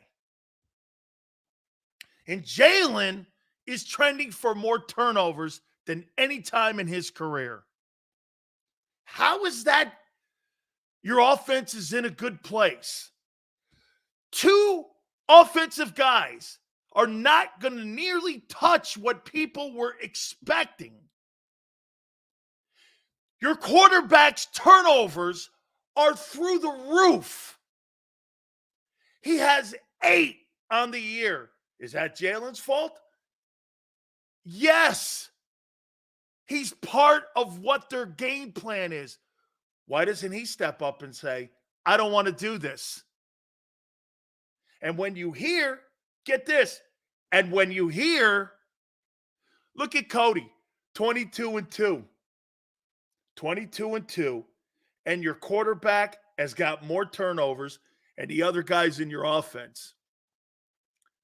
You're right. You are 22-2, 5-1. I think you're fool's gold if you think you're going anywhere with the way you're approaching football games. Every team that plays against you is in a game against you because your play design suck. You're targeting one guy. Get this. I'm not even, you know what, Tone, everyone? I'm not even saying Jalen's targeting one guy. I'm saying your coordinator's targeting one guy. Get this. How about this one? Your coordinator is a one-read quarterback. Chargers wide receiver Charlie Joyner and Washington running back John Riggins played better as they got older. He's been injured. Hey, your coordinator is a one-read quarterback. Good God. You're stunting the development of Devontae Smith, and you're holding back Dallas Goedert. Facts. Oh, wait a minute. We're early in the season still, right? You want to hang on that one. Is that right? You still want to hang on that one? Still early? All right. Well, after next week, we're going to be heading into the halfway point of the season. Are we going to eventually stop that? Or are you going to continue to make the shitty excuses that you do each and every single day? It's all good. You know why? Because you're rolling toward – dude, the Dolphins are going to kick your ass this weekend. You know when you buy a nice car and it says it can go 300, but you hit 140 and you can't go faster? Brian Johnson is the restrictor plate. Absolutely. Dude, Jalen Hurts. This is not a Jalen Hurts thing. This is not a Devontae Smith thing. This is the way that they're approaching games. Shitty play designs. Trying to get only one guy open. I mean, go and watch the film on Dallas Goedert trying to get open or Devontae get open. They're almost always in double coverage. Now, he had drops. I would hate to think you're bringing in old man Jones because he had those drops. I mean, you've lost faith in Devontae Smith? Or what is it? Quez going? The guy from Atlanta was okay. I didn't have a problem with him. I actually liked him in the lineup.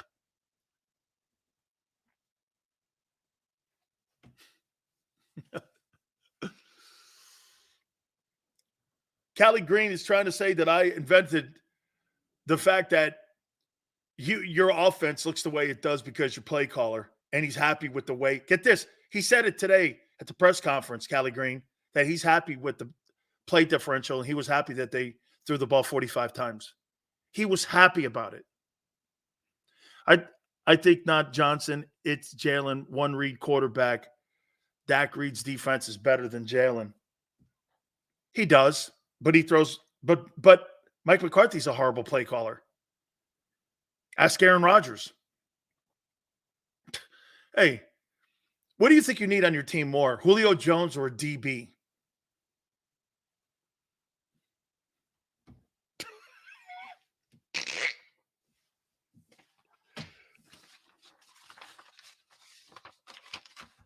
Man, Brian Johnson's terrible. Woof. Here are my top 10 NFL football teams. As we go into, as Eagle fans would say, still the early part of the season.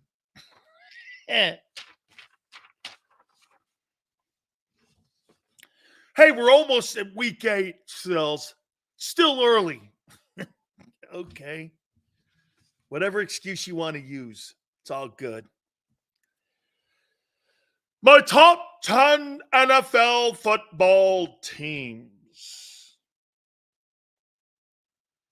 Number 10, the best defense in pro football resides in Cleveland with the former Eagle D coordinator, Jim Schwartz. They get that quarterback thing situated correctly. As we all said early, the Browns could be scary in the AFC. No pre-snap movement, no rub routes, basic route concepts. I've seen high schools with more creativity. Warrior, you must have watched the 22. Warrior, do me a favor. I'll tell you why I'm laughing at the Eagle approach. Because all you got to do is watch Mike McDaniel. Watch Mike McDaniel and the way he gets through. I am reading my chats. Smith, 11 targets. Brown, 9 targets. Goddard, 8 wrong. Oh, wrong take. No. Smith, 11 targets. Half of them sucked into double coverage. Brown, 9 were wide open creative targets. You can have better targets designed. Let me say this. See what Swanky said? This guy doesn't know what he's talking about. So do you actually think that the Dallas Cowboys, Norv Turner, when he was designing offensive routes for Michael Irvin versus Alvin Harper, you think he designed the same routes to get Harper open as he did for Michael Irvin? Are you dumb? Are you dumb? So wait a minute. You actually think all wide receivers are treated fairly? That Brandon Cooks has better routes designed for him than does CeeDee Lamb? Or Justin Jefferson doesn't have better routes designed for him than Jordan Addison? Wow. I didn't realize how dumb you guys were. Holy cow. There's a pecking order. 1 wide out, number 2 wide out. And you know why that's significant? Because it's the NFL. I pay this guy. Wait a minute. So you think you're going to give the same route design coverage and emphasis on a guy you drafted versus a guy you paid $25 million to? How freaking dumb can you be? Everyone's not treated equal in the NFL. Salaries dictate the importance of you on a team. You think Jalen Waddle gets – now, that's different because that guy's actually a play caller. Who in their right mind thinks that Brian Johnson is designing better routes for Dallas Goedert and Devontae Smith over AJ? I said it to you before. That, to me, was the bitch in week 2. Was that, get this, he didn't like the routes that he was getting. Hey, Tone, get this. I don't think it was about targets. I think it was about the routes that were being called for him to block. That's not what I do. You give those other guys. And that's the rub. Completely something different? You bet it is. It's not so much the targeting. You guys get caught up in the targets. You have to get caught up in the quality of targets and how much the quality of the target is. You're asking me to block or be a decoy? AJ ain't doing that. That's the rub. That's the rub.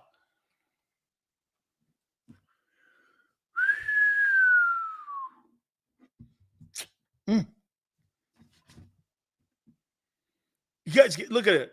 So you guys will look at the targets and go, well, it's being equally distributed. Really? So you think they're running more wide open targets for Devontae Smith versus a $20 million guy? Always follow the money.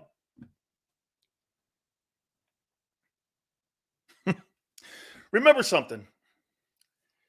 Kyle or Kizza says, I don't know football. That's because you don't tie in money with it. Money's tied into football at the NFL level. This ain't college football where everybody's treated the same and everybody's treated like that because you got 100 guys like that. You don't treat a $20 million guy the same way you treat a draft choice. Not happening. You pay him, you play him. You pay him, you play him. You're right. Let me ask you this. So I'm going to ask A.J. Brown to collect $20 million to block somebody 5 times a game. Really? Could that be one of the reasons why they didn't want him in Tennessee? Because he didn't want to do that?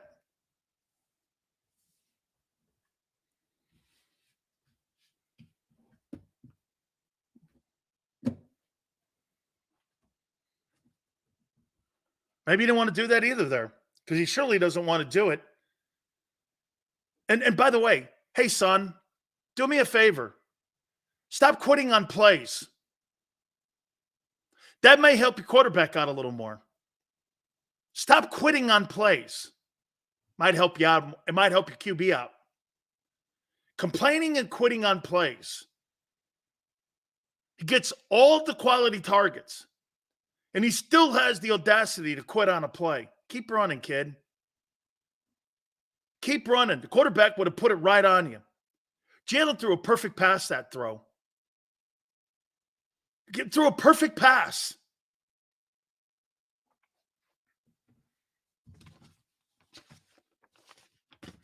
Oh, no, you guys are great running. Got the best running quarterback in the NFL. Too bad this year you're not letting him run. Might have helped you out in the Jet game. Throwing him high turnover plays cost you the game. Let me tell you this. If Jalen Hurts had ran the ball 10 more times in that Jets game and threw it 10 less times, I think he'd have won 26-6. The Jets weren't going to put anything in the end zone. They were going to kick field goals all day. How the Jets beat you is so asinine. For them to have beaten you has to be one of the worst losses that the Eagles have had in the last 5 years. That a team that incompetent on offense beat you. They're incompetent. There's not a chance in hell that Zach Wilson was going to go 45 yards with no timeouts with 1:11 left in the football game to kick it. How many times did they cross the 50? 3? I mean,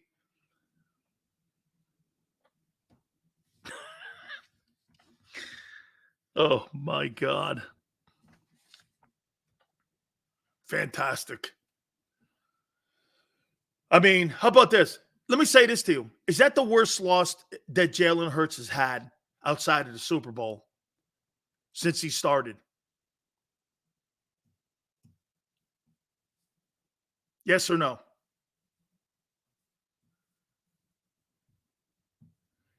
Is that his worst loss? Not counting Super Bowl and not counting the Brady game.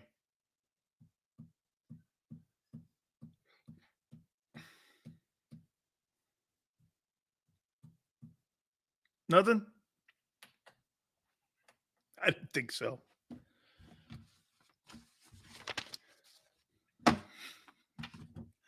Julio Jones, the Eagle, just got off work. I know, David. Yeah, he's they're bringing him in on an ambulance, and they're going to dump him off over at the NovaCare Center.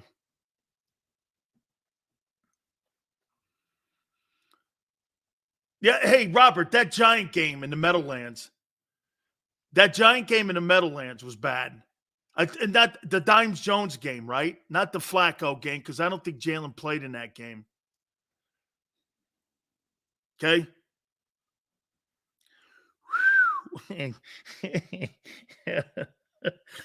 Julio Jones, man. My God.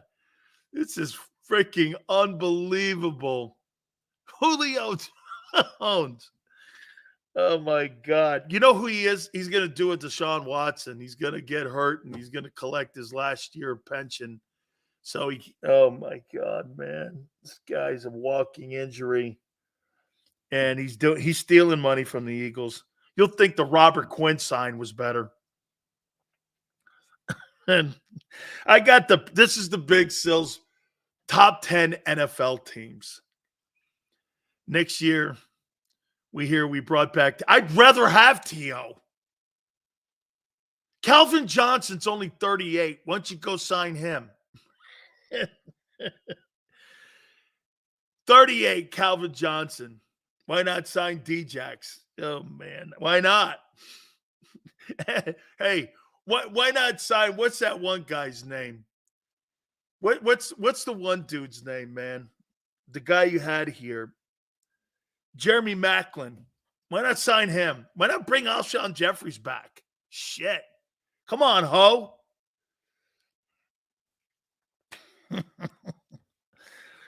Big Sills top 10 NFL teams. Number 10, I got the Browns, man. Number 9, I got the Baltimore Ravens. Number 8, I know Tone's going to kill me on this. I got the Dallas Cowboys at 8. I don't know why, man. I hate that cheating chick. I really do. I hate her, man. Cowboys, I got at 8. I got the Jaguars at 7. The Buffalo Bills at 6. Can we keep up with the Dolphins' offense if we get behind? JT, I'm going to finish my list. Got the Eagles at 5. I got the Lions at 4. I got the 49ers at 3. I got the Chiefs at 2. And I got the Dolphins at 1. You're playing the best team in the NFL this week. Now, to your question. Well, let me answer that for you. Do you think you could keep up? Do you have the defensive personnel to keep up with that passing offense? And do you think your coordinator is going to slow down Mike McDaniel and Tagovailoa? Yet, do you believe you can? Do you believe you can? And for the record, the Dallas Cowboys beat the pants off that Jets team.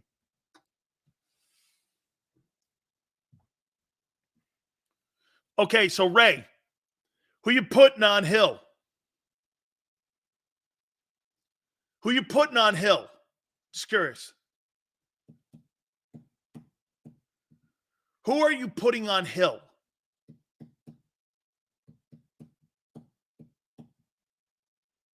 You're going to put Darius Slay on Tyreek Hill.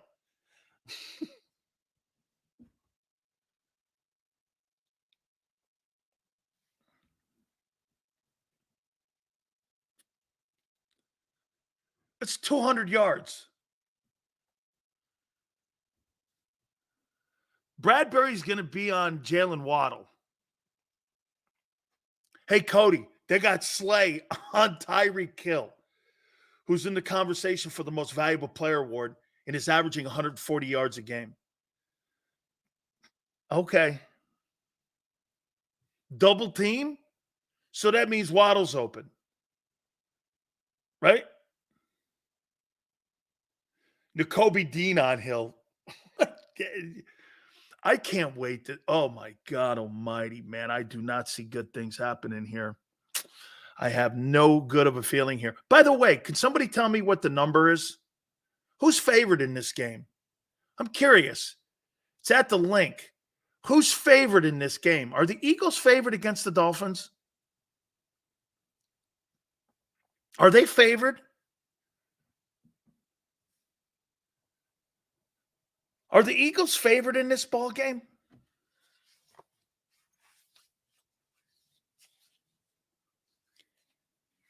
Eagles 1.5 plus 3. The Eagles are favored by 3. Oh, I'm all over that. I'll take the Dolphins. I'll take the Dolphins in 3. Oh, you bet I will. On the road? Oh, I got that number all day. Oh, you bet. Eagles are favored. I got the Dolphins in this game with the points. We'll do straight up on Friday. It's 2. That'll be a pick 'em by Friday. That thing will be a pick 'em game by Friday. Dolphins money line. Yeah.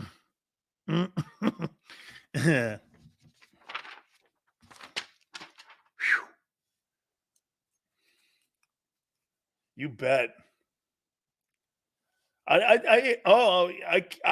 not going to say straight up yet, but if we're talking points, you're giving me 3.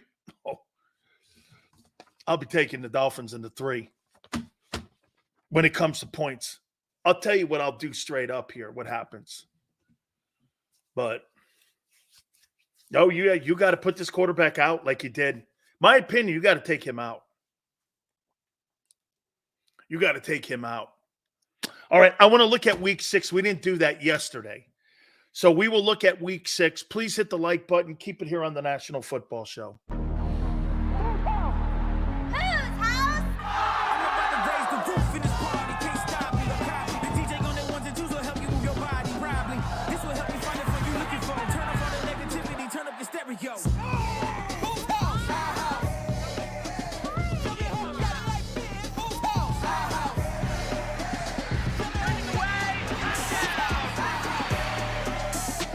Football and Hooters, the perfect pair.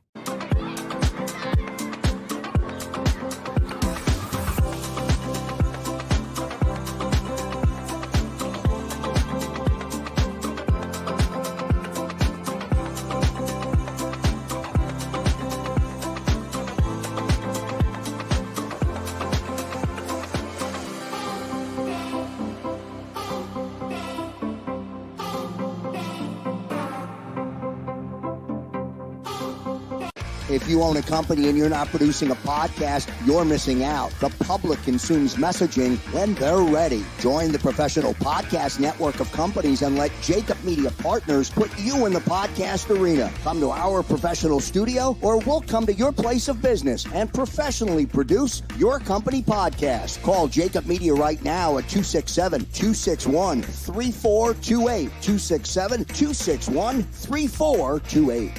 Heading down the shore. Have a ball once more. Here, imaginations run wild and time stands still. Because here, you can find the best of the Jersey Shore, all on one 5-mile island. So leave the old you behind and get lost in the woods. Wild, wild, wild wood days. Score and save in southeastern PA and Delaware with Colony Pools this football season, and let the experts close your pool with a custom Merlin safety cover in green for the birds. And if you join our Winter Watch team, we'll give you another 20% off, and Colony Pools will handle it all. Keep your tiles on your pool, not in your pool. Fly with Colony right now, Birds fans. Visit flywithcolony.com.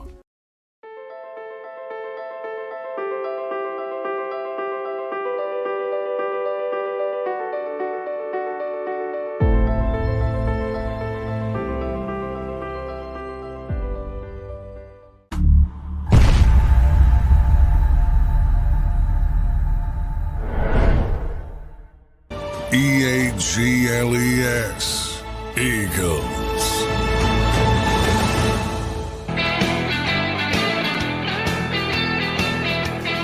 I hate to be the one to say this about Shedeur Sanders, but if he doesn't change his mentality, he's Jamarcus Russell 2.0. Dude, taking no sacks because you don't want to have incompletions. How many times you watch Jalen Hurts throw the ball out of bounds because he doesn't give a shit about stats? He cares more about negative plays. If Shedeur Sanders is not, he's not engaged in winning. He's engaged in his personal performance. There is a complete difference in mentality between how Jalen Hurts carries himself and Shedeur Sanders. He doesn't give a shit about Colorado. You can't when you're taking so many negative plays like that. Throw the ball away. He doesn't want to. He said it. He said it. Because he wants his stats to look better so that he can have a better draft. But when you put bad film on, people are going to go like this. Why didn't you just throw the ball away? And then he has to answer, well, I didn't want to throw an incompletion. So you think it's better to have a minus play for your offense? You see, do you understand? How about this? Do you understand how awful of an approach that is? That he cares more about a completion than a minus play and a negative yardage play.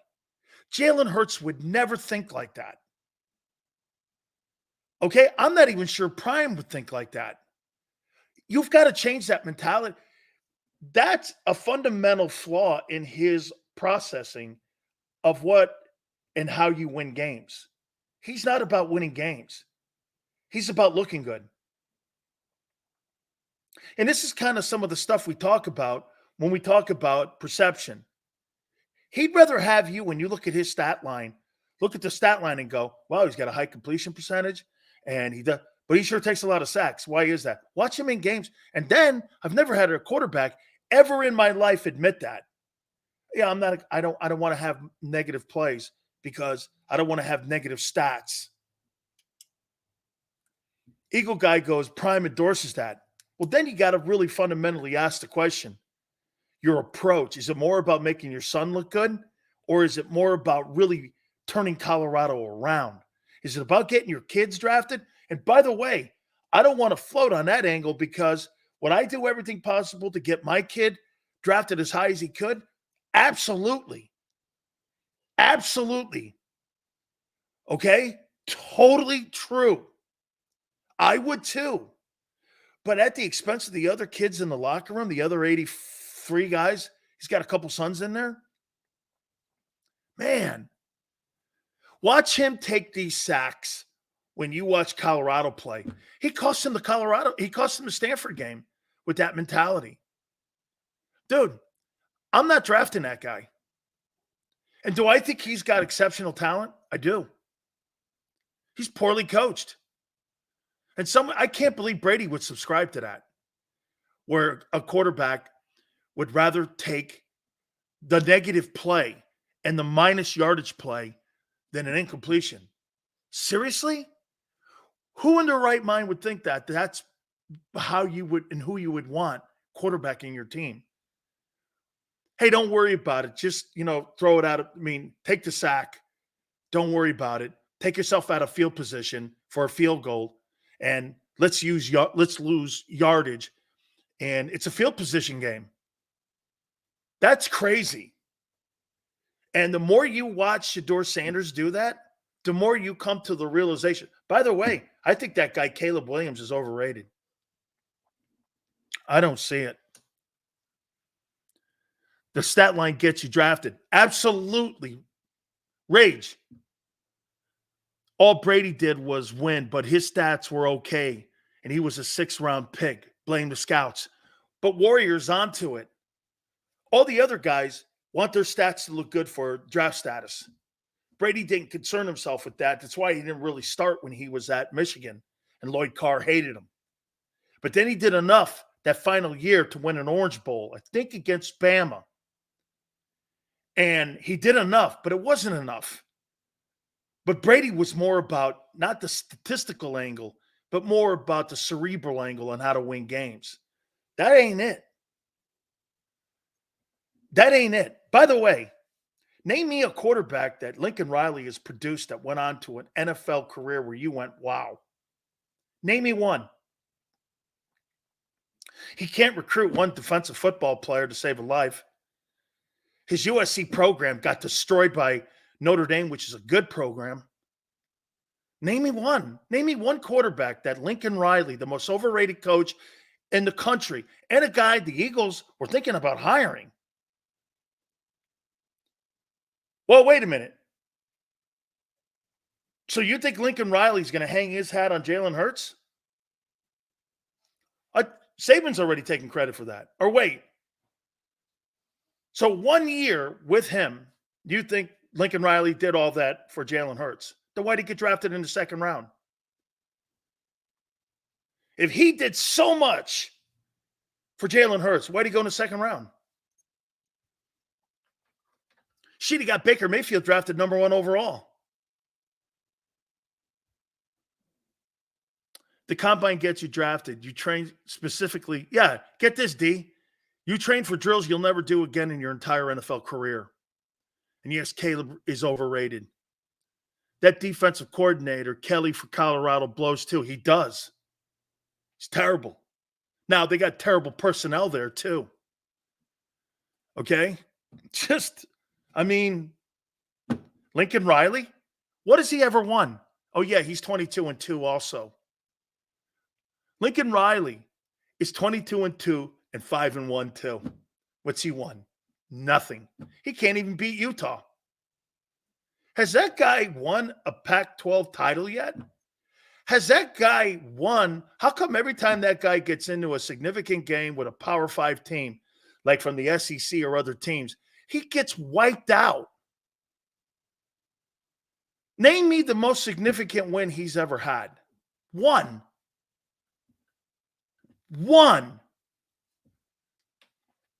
And he makes $12 million a year coaching USC. Name me one. One win. How about this? Can you name me one defensive football player that he recruited that went on to be a superstar in the NFL? Name me one.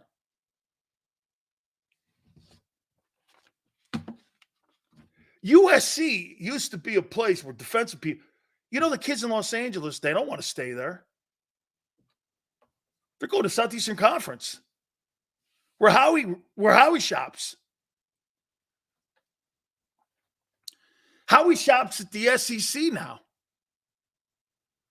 That's where he shops.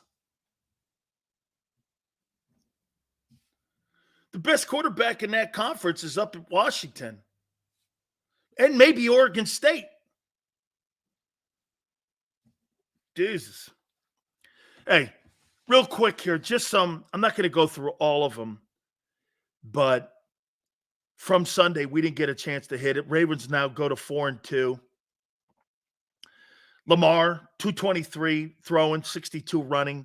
It was decent, not spectacular. The Dolphins took care of the Panthers, put up a 42 spot, 3 more TDs. Jaguars, nice job, 37-20. Jags are now 4-2 on the season. Vikings win, whatever. Texans, great job of coaching there. 20-13. Fantastic. Stroud, 199, 2 touchdowns. They've done a really nice job with him. And DeMeco Ryans is my coach of the year so far. Really, really a nice job. Burrow did a nice job against Seattle. That's a big win. I believe, if I'm not mistaken, they went to Seattle and beat them. Burrow, 185 and 2 touchdowns. Commanders, right the ship, 3-3. Beat the Falcons. Desmond Ritter's not it. Let's be candid here. 24-16. Howe, 151 and 3 touchdowns. Did a nice job in that game rebounding. Tell you what, if the Commanders would have lost that game, I wonder if they would have started the process of tanking games and started selling off in more of a selling off of commodities and assets so that they can get somewhere in that draft. Lions continue to win 20-6. Goff 353, 2 touchdowns. He is absolutely playing just really good football. Rams, Stafford, nice job, 226. Rams are now 3 and the Rams are the best team, in my opinion, that the Eagles have played. That's the best team. Because I think the Rams are going to go on and win some ball games this year. I really do. All right, appreciate it. You guys were awesome as usual. Thank you again. Should be very interesting hearing this whole Julio Jones stuff with how they're going to spin this thing here. I'm with Tone, man. This team needs a safety, couple more DBs, even some running. Maybe you want to put another running back on the team. Still work to do. By the way, I think the trading deadline is October 31st. So we'll wait for that. Xander, Big Joe, thank you very much. Tone, thank you, my friend. Absolutely killed it once again. 2 to 6 tomorrow Eastern, and we shall see you on the flip side.